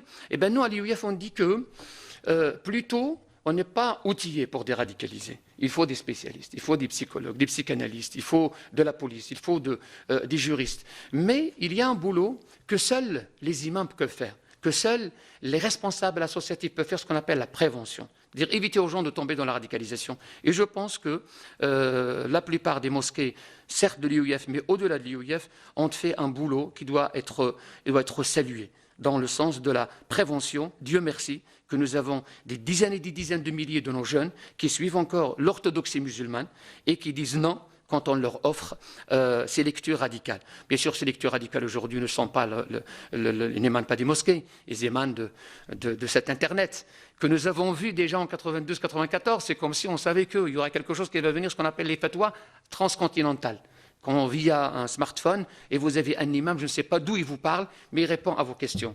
Donc là, ce discours ne se trouve pas dans nos mosquées, mais il se trouve quelque part sur autre. Notre position vis-à-vis de la laïcité, à la limite, est-ce qu'on a le droit de dire la question? Parce que souvent on nous dit, alors, Monsieur Lasfar, votre position sur la laïcité, c'est mon cadre. C'est un cadre qui me permet d'exister. Je défends bec et ongle ce cadre. Je le respecte, et d'ailleurs, est-ce que j'ai le choix? Je dois le respecter. Et c'est ce cadre-là qui va me permettre de m'épanouir et de pratiquer ma religion dans mon pays. Quand nous disons que l'islam dans ce pays est un islam citoyen, les musulmans sont d'abord des citoyens, avant qu'ils soient des musulmans. Je vous livre comme ça un certain nombre de concepts que nous avons à un moment donné, quand on les a dit, on les a prononcés la première fois, ils nous ont coûté beaucoup en matière de débat et de discussion. Dire que je suis d'abord citoyen, pas en catimini, en cachette. Nous avons organisé en 92 une fête de l'Aïd el-Kibir. Il y avait un député avec nous à l'époque, un ministre, qui est Madame Kodachiouni, à l'époque, ministre de la solidarité entre les générations. Quand il est venu dans la grande salle, il y avait quelques 7 à 8 000, il a trouvé le bon de carte comme ça, citoyen d'abord, musulman ensuite. Il nous a salués en nous disant, mais vous avez finalement résumé toute la philosophie de votre présence dans ce pays. Et ce que nous mettons au devant, nous en tout cas à l'UIF, et je pense que c'est le cas de quasiment toutes les fédérations, c'est d'abord notre citoyenneté. Ce que je partage quand je prends le métro, le train, quand je viens de Lille, ici c'est pas marqué Amar Lasfar, président de l'UIF, ni recteur de la mosquée, pourtant ça fait 30 ans que je prêche. Tous les vendredis, mais mes prêches vont dans le sens justement de la citoyenneté. Pour nous, la citoyenneté est un contrat individuel entre le citoyen musulman et la société. Et ça, on ne le dira jamais assez. Le dire, c'est pas suffisant, mais il faut surtout élever les générations montantes, notamment les jeunes, dire que votre pays, vous appartenez à votre pays d'abord, avant que vous partagiez un culte avec les autres. Je termine sur la spiritualité de l'UIF, est une spiritualité qui apaise, voilà, qui responsabilise et qui apprend aux fidèles le vivre ensemble. Et d'ailleurs, le vivre ensemble, ça sera le thème du Bourget cette année, du 13 au 16 du mois de mai. Le vivre ensemble, c'est un sujet qui est à l'ordre du jour. Je pense que, voilà, c'est ce que je peux dire en propos introductif. Je laisse le dossier, à moins que si vous donniez encore 5 minutes, pour parler de l'organisation du culte musulman. Je vais aller très vite. Voilà.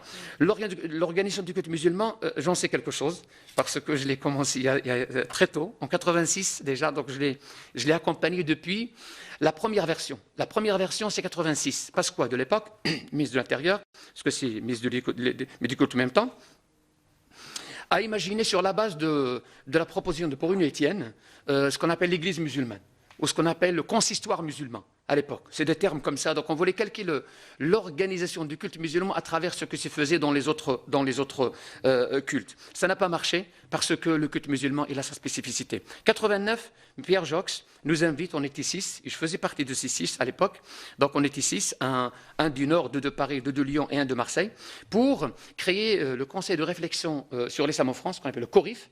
J'ai participé personnellement pendant 3 années, de 89 à 93, et on a fait un boulot. Ce qui va aider le CFCM par la suite, parce que le CFCM n'est pas parti de néant, de zéro. Il est parti d'un certain nombre d'expériences qui ont été faites avant. Jean-Louis Debré, 94, ce qu'on appelle la charte du culte musulman. On nous a présenté un document avec des versets coraniques en arabe qui sortaient de l'intérieur et on nous a demandé de le signer. Tout de suite, on s'est opposé parce que c'est un peu incompatible avec ce que je viens de dire, avec l'islam citoyen. On a dit que si les musulmans sont des citoyens, ils ne peuvent pas signer un document autre que celui qui s'appelle la Constitution et les lois de ce pays. Donc on se réfère aux lois de ce pays comme tout le monde, mais accepter de signer un document, surtout bourré de, vous m'excusez du terme, bourré de versets, ça va à l'encontre de ce que nous avons affiché dès le début. D'où le projet qui est tombé à l'eau. Jusqu'à ce que, chevènement en 99, il nous a invités 6 fédérations, 6 mosquées, grandes mosquées, et 6 personnalités qualifiées. On a travaillé pendant 4 années, on s'est concerté, on travaille jusqu'à ce que M. Sarkozy est venu en 2003, et il a conclu, voilà, le CFCM, la naissance du CFCM 2003. Aujourd'hui, le CFCM, c'est le représentant légal des musulmans de France. Certes, il n'a pas encore la crédibilité nécessaire vis-à-vis de la masse musulmane, et d'ailleurs il le dit, c'est le constat qu'il en fait, et avec la dynamique qui est mise en place aujourd'hui par son président, M. Kbibech, il a mis à l'ordre du jour ce qui faisait défaut, en quelque sorte, au CFCM, c'est-à-dire la jeunesse, les femmes, la majorité des mosquées, parce qu'au dernier scrutin du CFCM, sur 2500 mosquées de France, le scrutin n'a concerné que 950, alors qu'on avait commencé en 2003 avec 1500. Alors, nous avons en quelque 2005 à 2006. C'est trop peu si on le compare en Allemagne. Nous avons une mosquée pour 3000 personnes, ici en France, alors qu'en Allemagne, une pour 2000 et en Grande-Bretagne, une pour 1250. Donc nous avons le besoin justement de la construction des mosquées, d'où le problème de la finance des mosquées se pose. Et le CFCM s'est posé, j'ai vu ce qu'il a, son audition, il a mis le point le doigt sur cette question de financement. Le financement, je vous dis c'est simple, parce qu'aujourd'hui, il faut dire que nous souffrons d'un manque de financement, mais quand même, nous finançons l'existant. Ces mosquées, ces grandes mosquées, ces 2500 mosquées, si on met une vingtaine de côté, une vingtaine, 25 maximum, qui ont fait l'objet de financements officiels, soit d'organismes étrangers, soit de pays étrangers, que tout le monde connaît, mais l'argent est venu de façon officielle. Mis à part ces 25 mosquées, l'immense majorité des mosquées, y compris la mienne à Lille, le lycée Averroès à Lille aussi, parlons des établissements privés musulmans, eh bien c'est l'affaire de la communauté. Je pense que la communauté, elle est généreuse, mais il faut l'impliquer dans tout ça. Les 6 millions ou les 5 millions, peu importe, 5 à 6 millions de musulmans, si on les accroche, si on les implique, si on fait avec, je pense que, et j'en sais quelque chose, parce que j'ai financé la mosquée de Lille, de Vinavdask, une belle mosquée transparente, nous l'avons financée avec l'argent des contribuables. Est-ce que c'est suffisant? Je ne pense pas. Donc il faut trouver les fidèles. Voilà, les fidèles. Voilà, des contribuables, on peut dire. Oui, mais des contribuables fidèles. Fidèles, voilà, fidèles musulmans. Donc on peut, mais il nous faut encore d'autres pistes. Le CFCM travaille sur un certain nombre de pistes. Elle a évoqué le pèlerinage, la viande.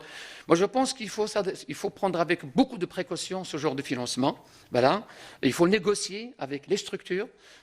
J'en sais quelque chose parce que moi, je fais partie justement, je suis un homme d'affaires et je suis dans le pèlerinage, j'ai une agence de voyage et une compagnie aérienne.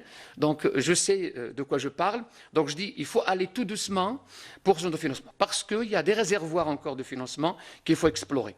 Du côté des, je pense, la loi 1905 nous prive de l'argent public, mais quand même, il y a des petites passerelles qu'il faut mettre à l'ordre du jour, qu'il faut négocier. Voilà.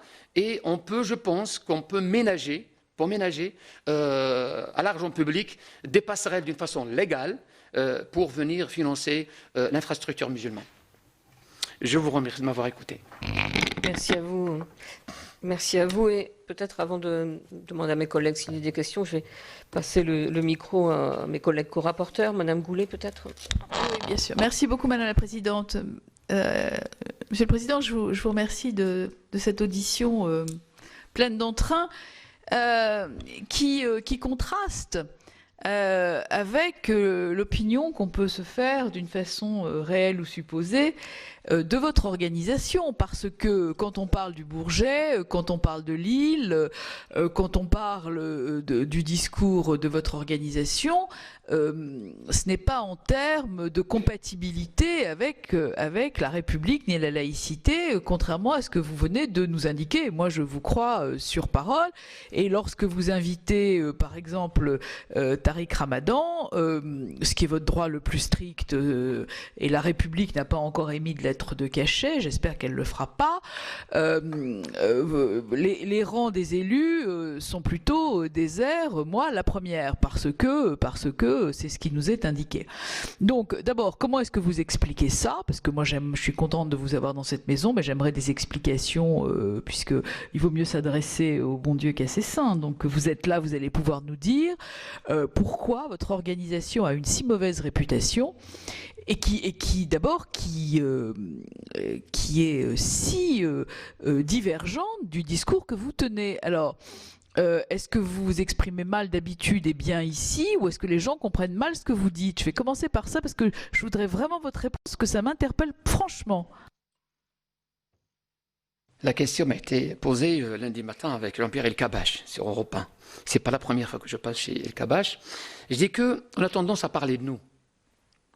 C'est rare quand on parle avec nous. C'est très rare quand on parle avec nous et qu'on donne la parole. Parce que dire qu'il y a une dichotomie en quelque sorte avec ce que nous disons et ce que nous faisons, il faut aller voir de plus près ce que nous sommes et ce que nous faisons. Amar al-Asfar, c'est 36 ans de présence dans un même quartier, n'a pas bougé, à l'île Sud.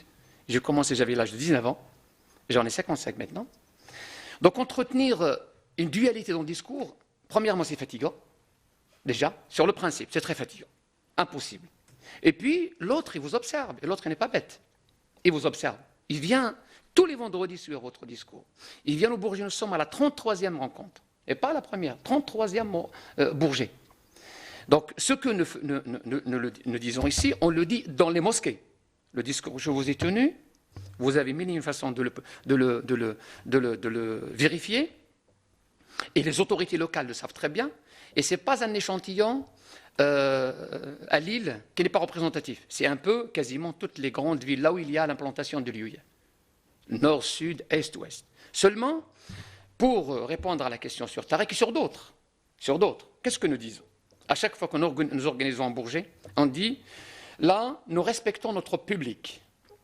On n'est pas là pour lui inculquer quoi que ce soit.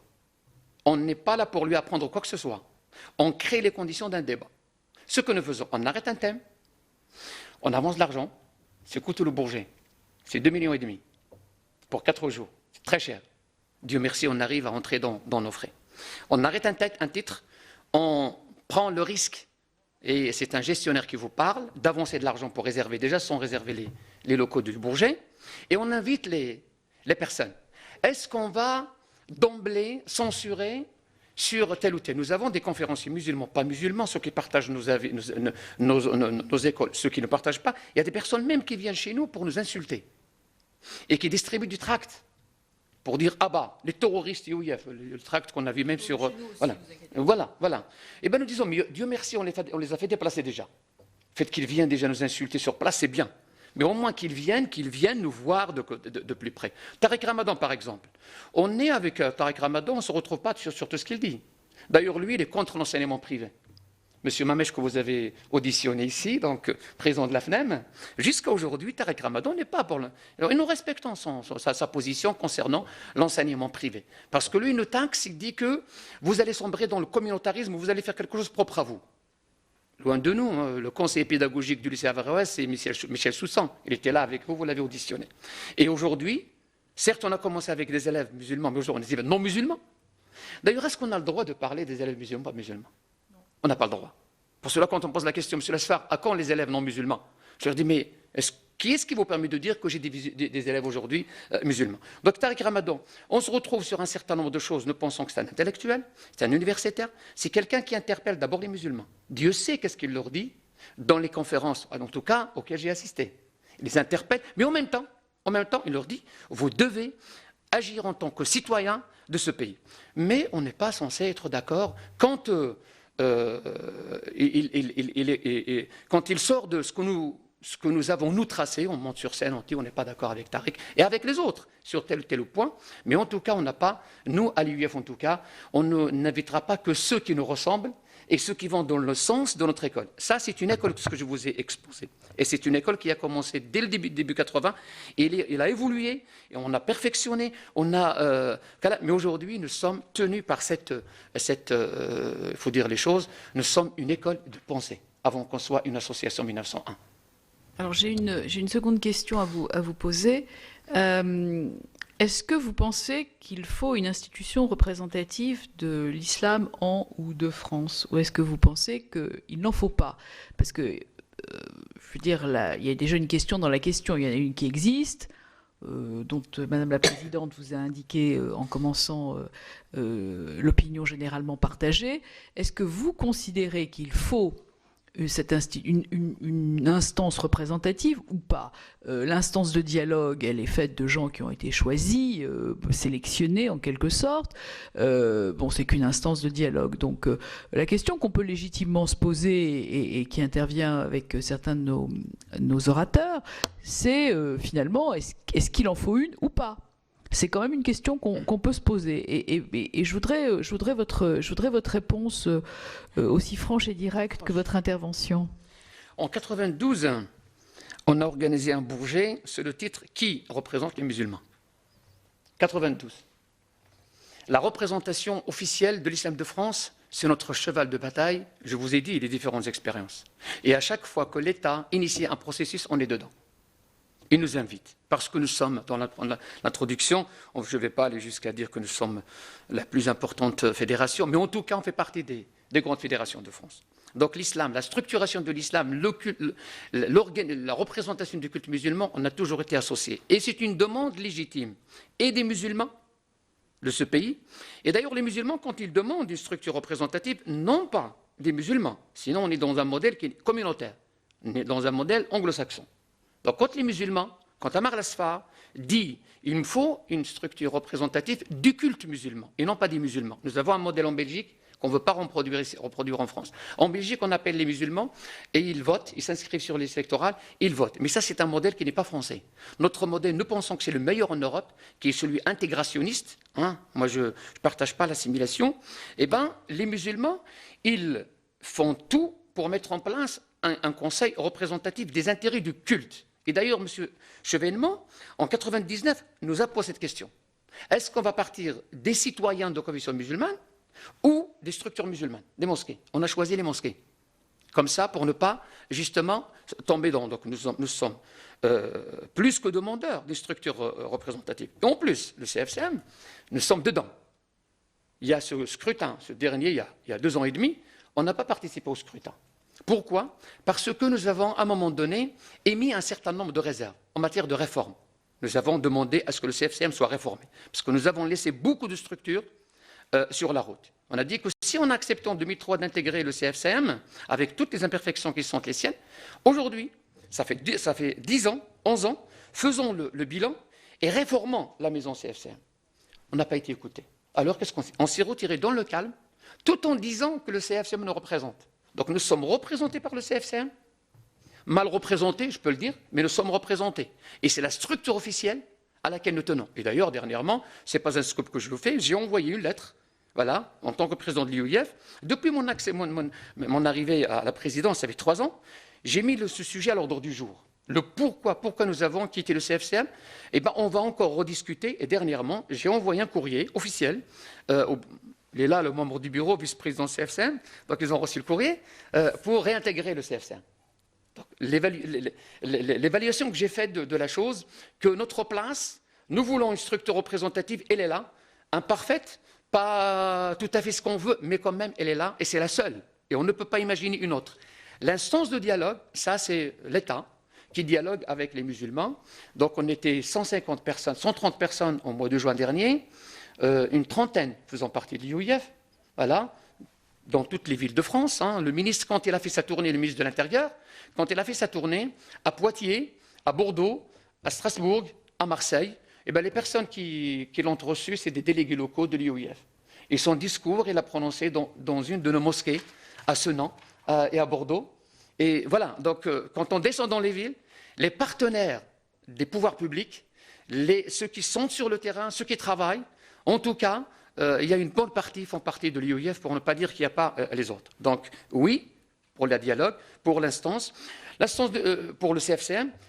Le CFCM n'est pas une instance représentative. C'est M. Valls qui l'a dit, et il l'a dit à 2 fois. Il n'y a même pas une semaine, on était justement au Palais Beauvau, et là, c'est la 2e instance de dialogue que nous travaillons aujourd'hui sur la déradicalisation, avec des commissions, etc. Beaucoup de colloques se sont faits au niveau, notamment dans le Nord, à Saint-Étienne, à Lyon. J'ai participé, moi, personnellement, à ces colloques. Mais nous disons que la déradicalisation, oui, mais surtout la prévention, faisons ce que nous pouvons faire, et ce que nous pouvons faire bien, parce que nous sommes outillés pour parler aux jeunes. Quand je dis parler aux jeunes, nous avons des rendez-vous tous les vendredis.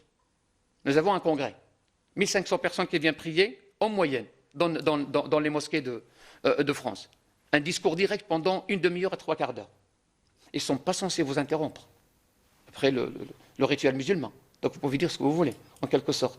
Vous avez un message à transmettre. Les écoles, donc notamment les jeunes, les écoles arabes, on appelle ça l'école arabe ou l'école coranique, du week-end. C'est des dizaines de milliers de jeunes qui viennent à un bas âge. La prévention commence à cet âge. Les 5000 élèves aujourd'hui qui suivent leur scolarité dans le secteur privé musulman.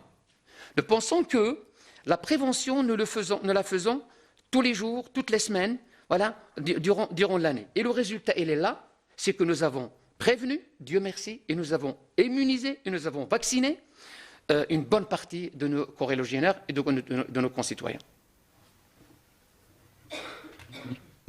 Monsieur Richard. Oui, merci Madame la Présidente. Merci aussi Monsieur Lasfar pour votre participation à cette mission. Je voudrais compléter avec mes mots ce que vous a indiqué, ou la question que vous a indiquée, Madame, que vous a posée tout à l'heure ma collègue Nathalie Goulet. Vous êtes une école de pensée, dites-vous, avant d'être une association loi 1901. Quelle école de pensée ?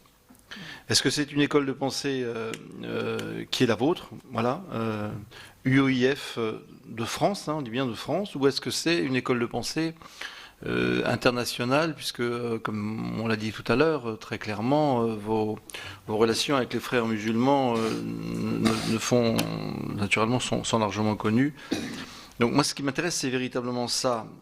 Lorsque vous dites que vous êtes ouvert aux jeunes et que vous accueillez 1500 jeunes dans chaque mosquée qui sont les vôtres chaque vendredi, vous avez compris que ça prend une connotation particulière, ce que je viens de vous poser comme question. Hein.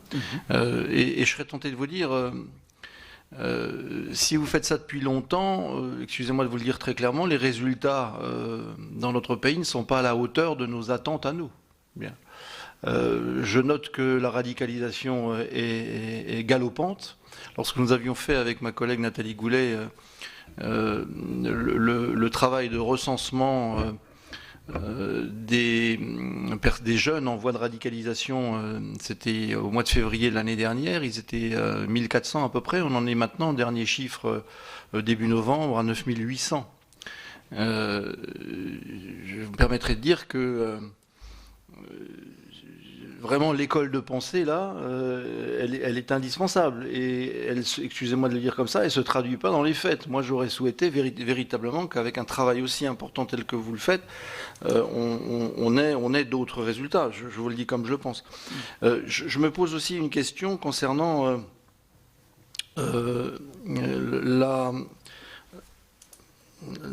comment je vais dire ça, l'interprétation que je peux donner à vos relations avec le Conseil français du culte musulman, le CFCM.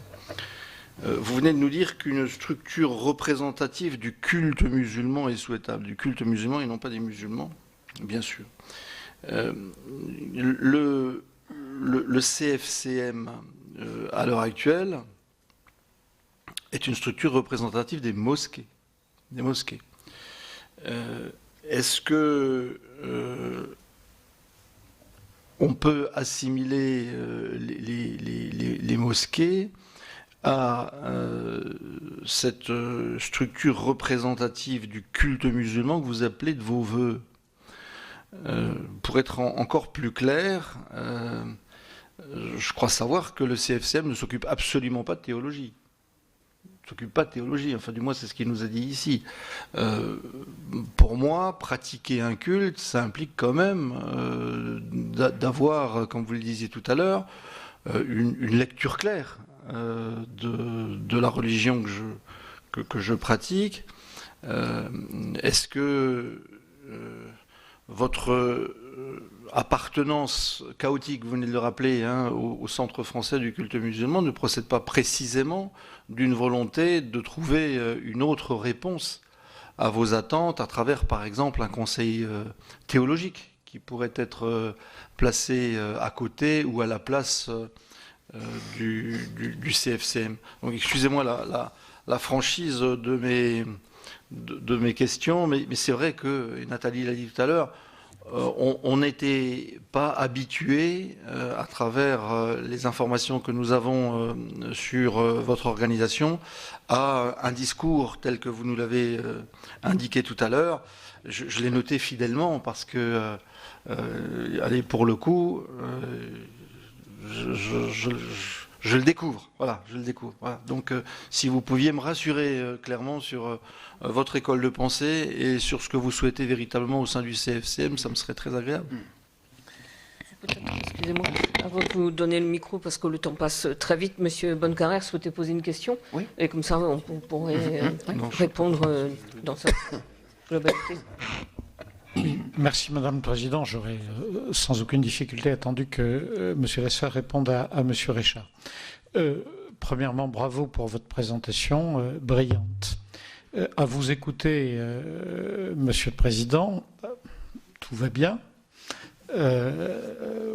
Tout est contextualisé, les éléments matériels fonctionnent.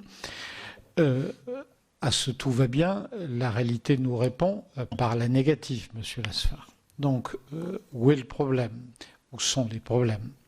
Et j'aurais donc trois questions pratiques à vous poser.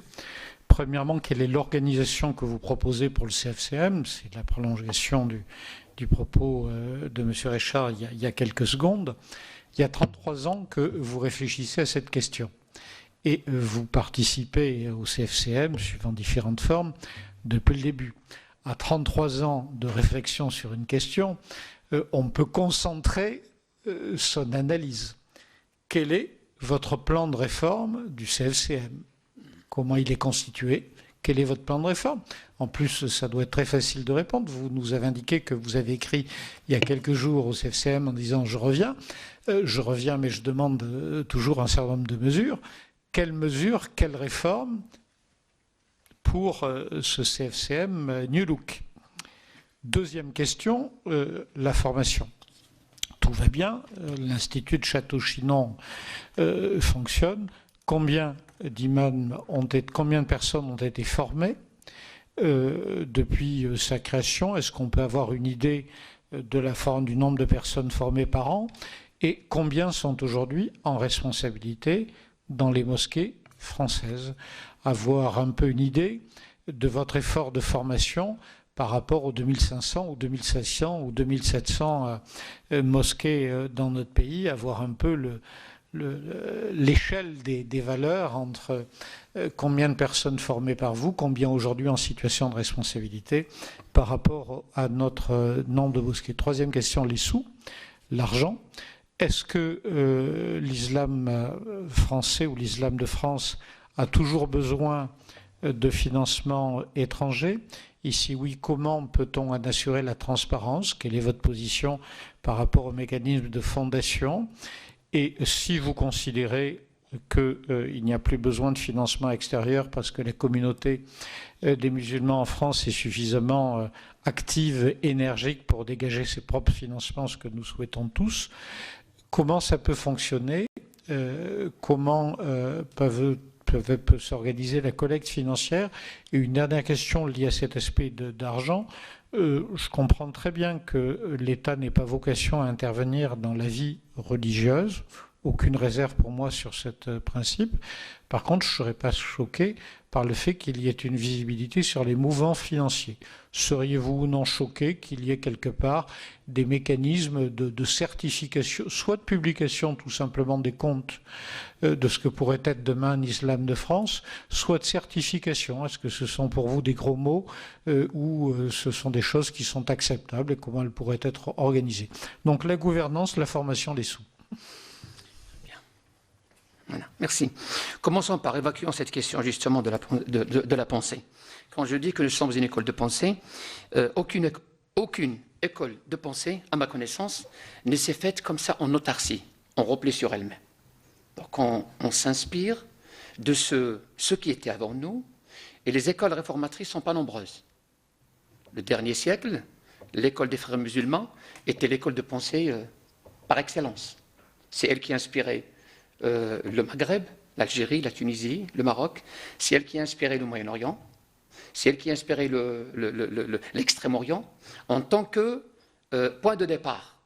Après, c'est comme ce genre de tissu que vous prenez, je ne sais pas, vous achetez d'où et vous en faites ce que vous voulez. Vous en faites du sur-mesure. Donc moi, ça m'intéresse quand je lis, parce que je ne vais pas venir ici. Voilà, je regarde, j'ai en face de moi 5 à 6 millions de musulmans, et je m'autoproclame comme penseur et concepteur d'une pensée. Et je pars de zéro. Tout le monde me reprochera ça. Et d'ailleurs, ce n'est pas un modèle de recherche qui est reconnu dans les universités françaises pour quelqu'un qui est formé ici à l'université française. Donc c'est tout à fait normal. Nous ne cachons pas que nous sommes proches et des frères musulmans et des autres mouvements dans le monde musulman. Mais est-ce que je suis la vitrine des frères musulmans? Là, vous avez mille et une façons de le vérifier. C'est ça la question. Parce que moi, j'ai évolué dans un pays laïque qui s'appelle la France. La révolution, je l'ai faite il y a longtemps, 1789. Je n'ai pas besoin de faire une autre révolution. C'est elle qui me donne aujourd'hui d'être auditionné en plein Sénat et je dis ce que je pense. Ils vont me poser les questions que vous voulez, j'essaie de répondre. Est-ce que je suis tenu de vous convaincre? Loin de moi, puisque je ne convainc pas ceux que je réunisse au Bourget. Je crée les conditions de débat et je laisse le débat aller jusqu'au bout. Donc je dis que nous sommes proches des mouvements réformateurs en général, mais je m'inspire aussi du prophète. C'est une école aussi, le prophète. Et toute la dynastie musulmane, depuis les Omeyyades, les Abbassides, etc.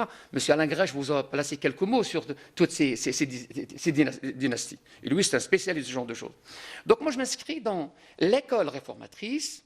Voilà, si je me retrouve avec les frères musulmans sur un certain nombre de points.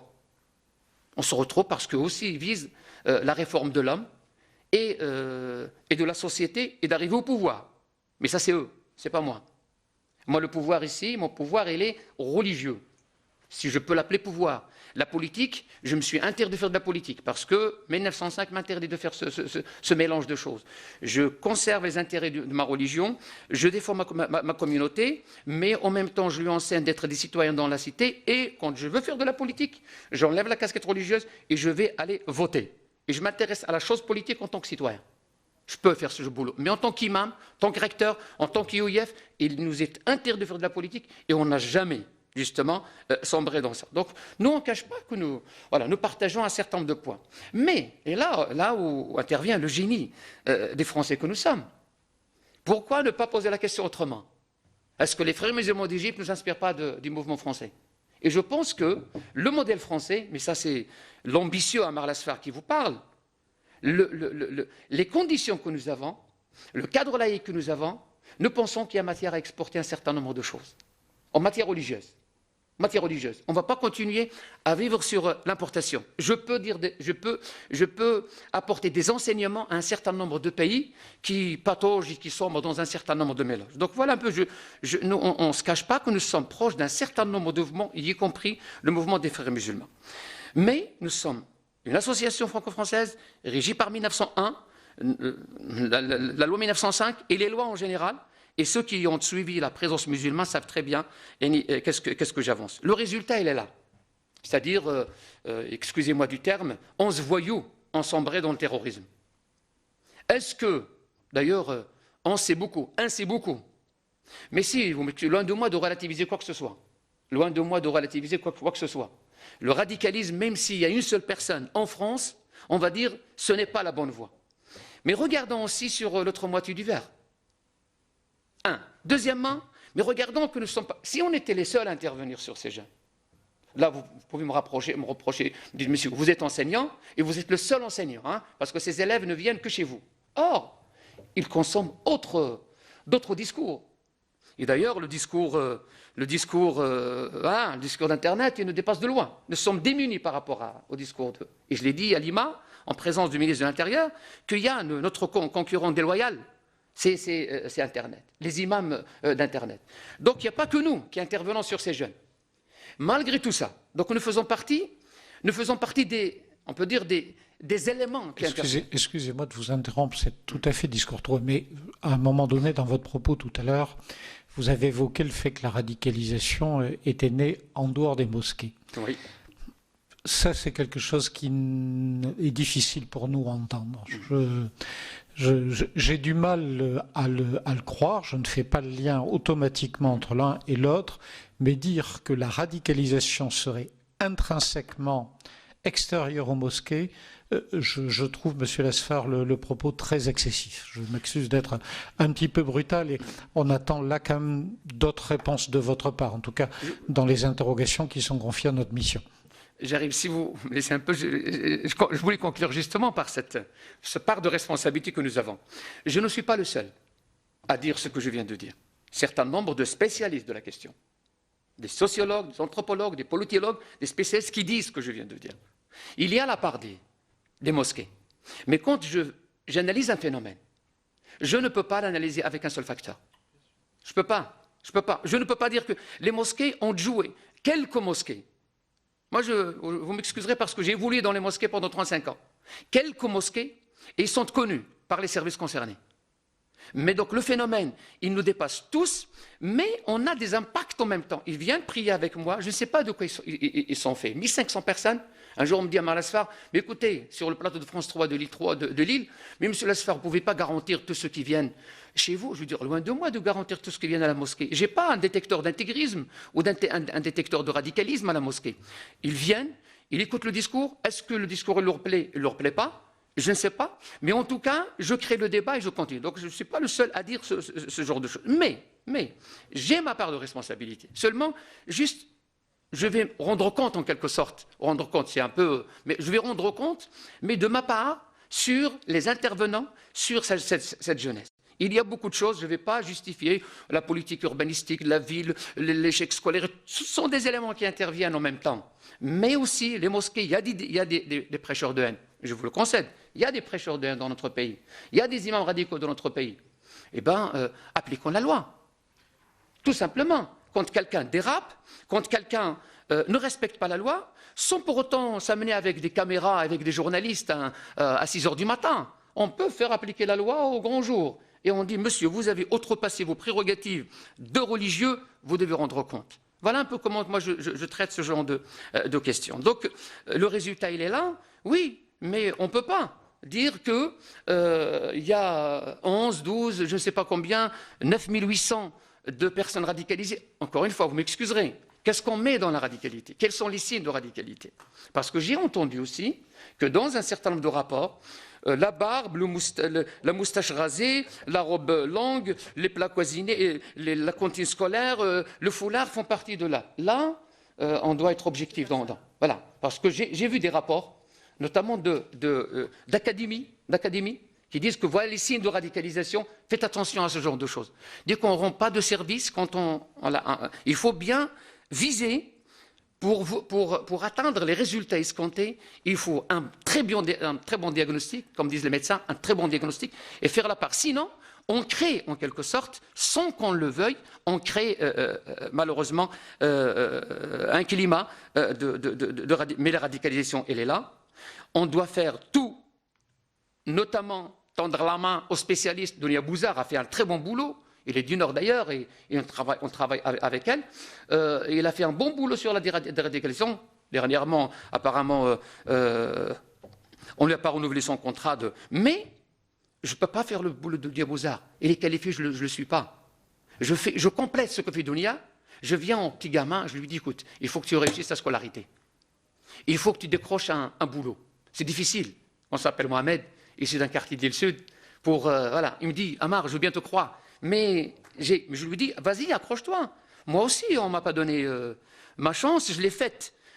Les mêmes obstacles, je les ai vus. J'ai fait la fac à Lille, j'ai fait l'IAO à Lille, puis j'ai souffert, mais après, j'ai fait ma situation. Et en plus, c'est ce qui fera de toi, demain, un citoyen responsable, c'est que tu as franchi ces obstacles.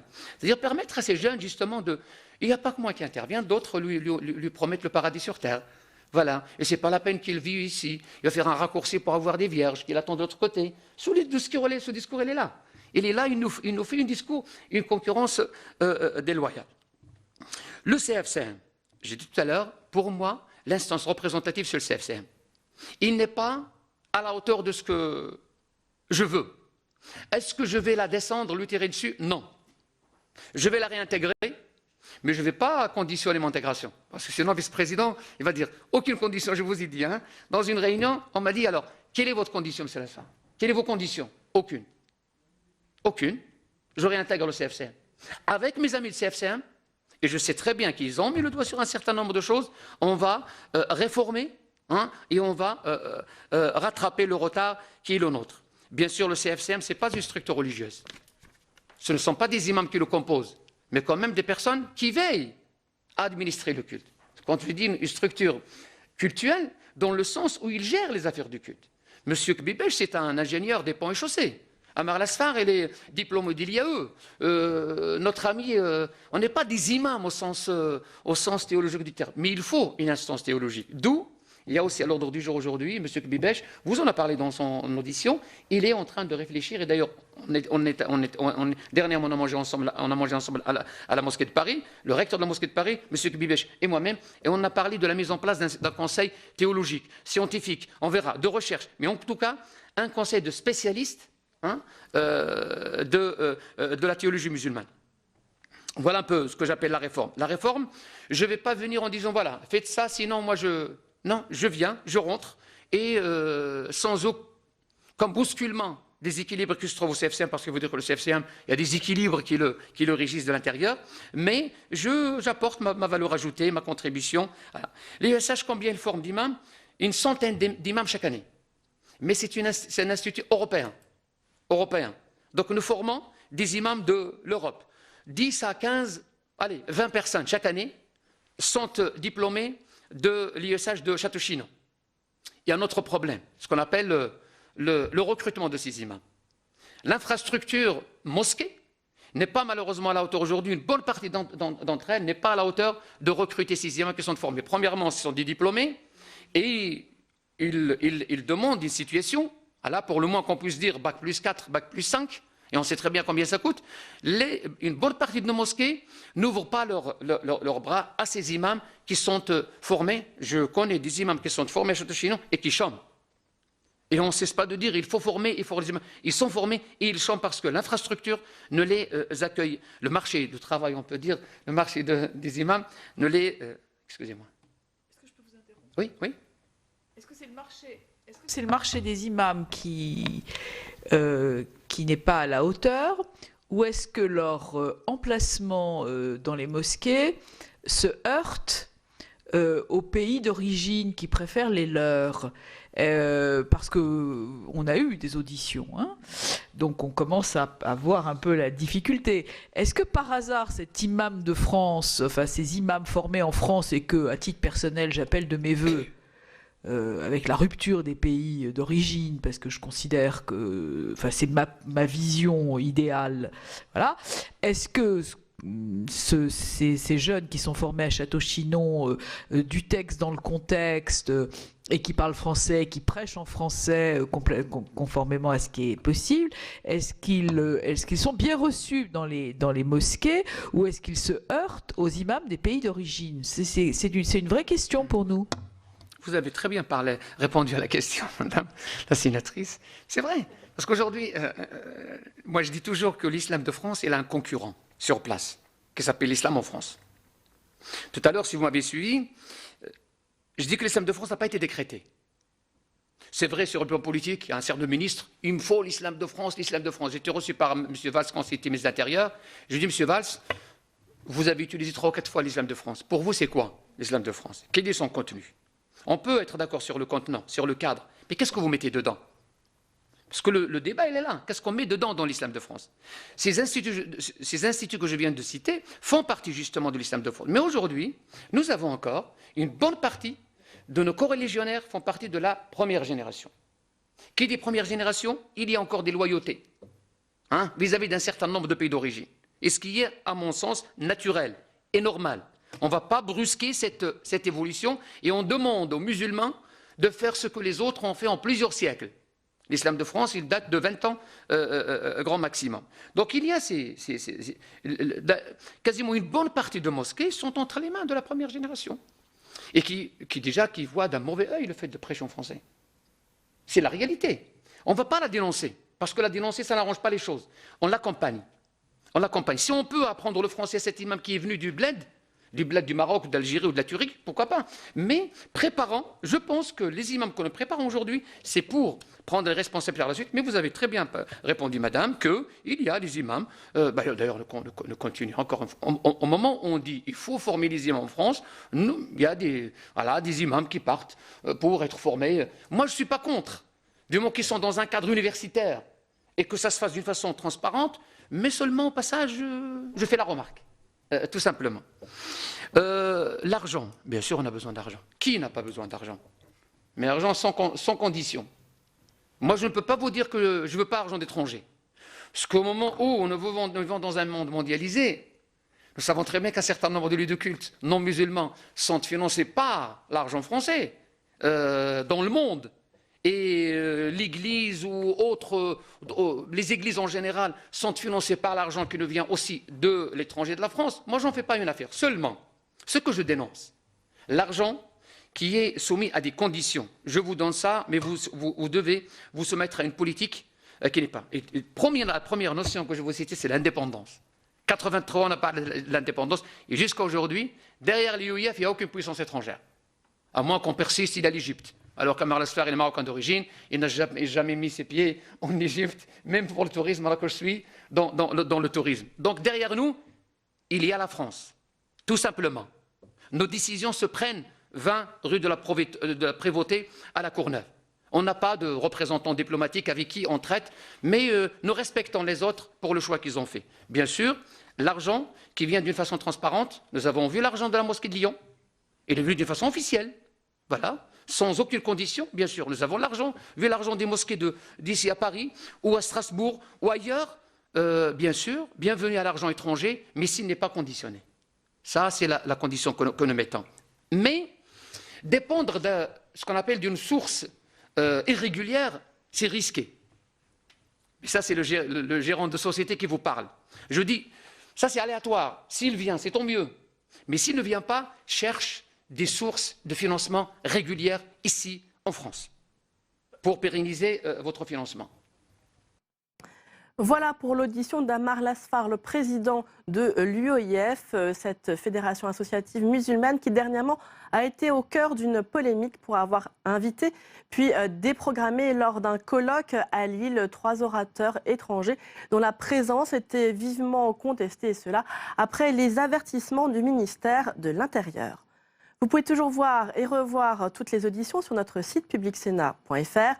Prochain rendez-vous de l'actualité parlementaire cet après-midi à 16h30 pour Sénat 360, présenté par Delphine Girard. Très bonne journée sur les chaînes parlementaires.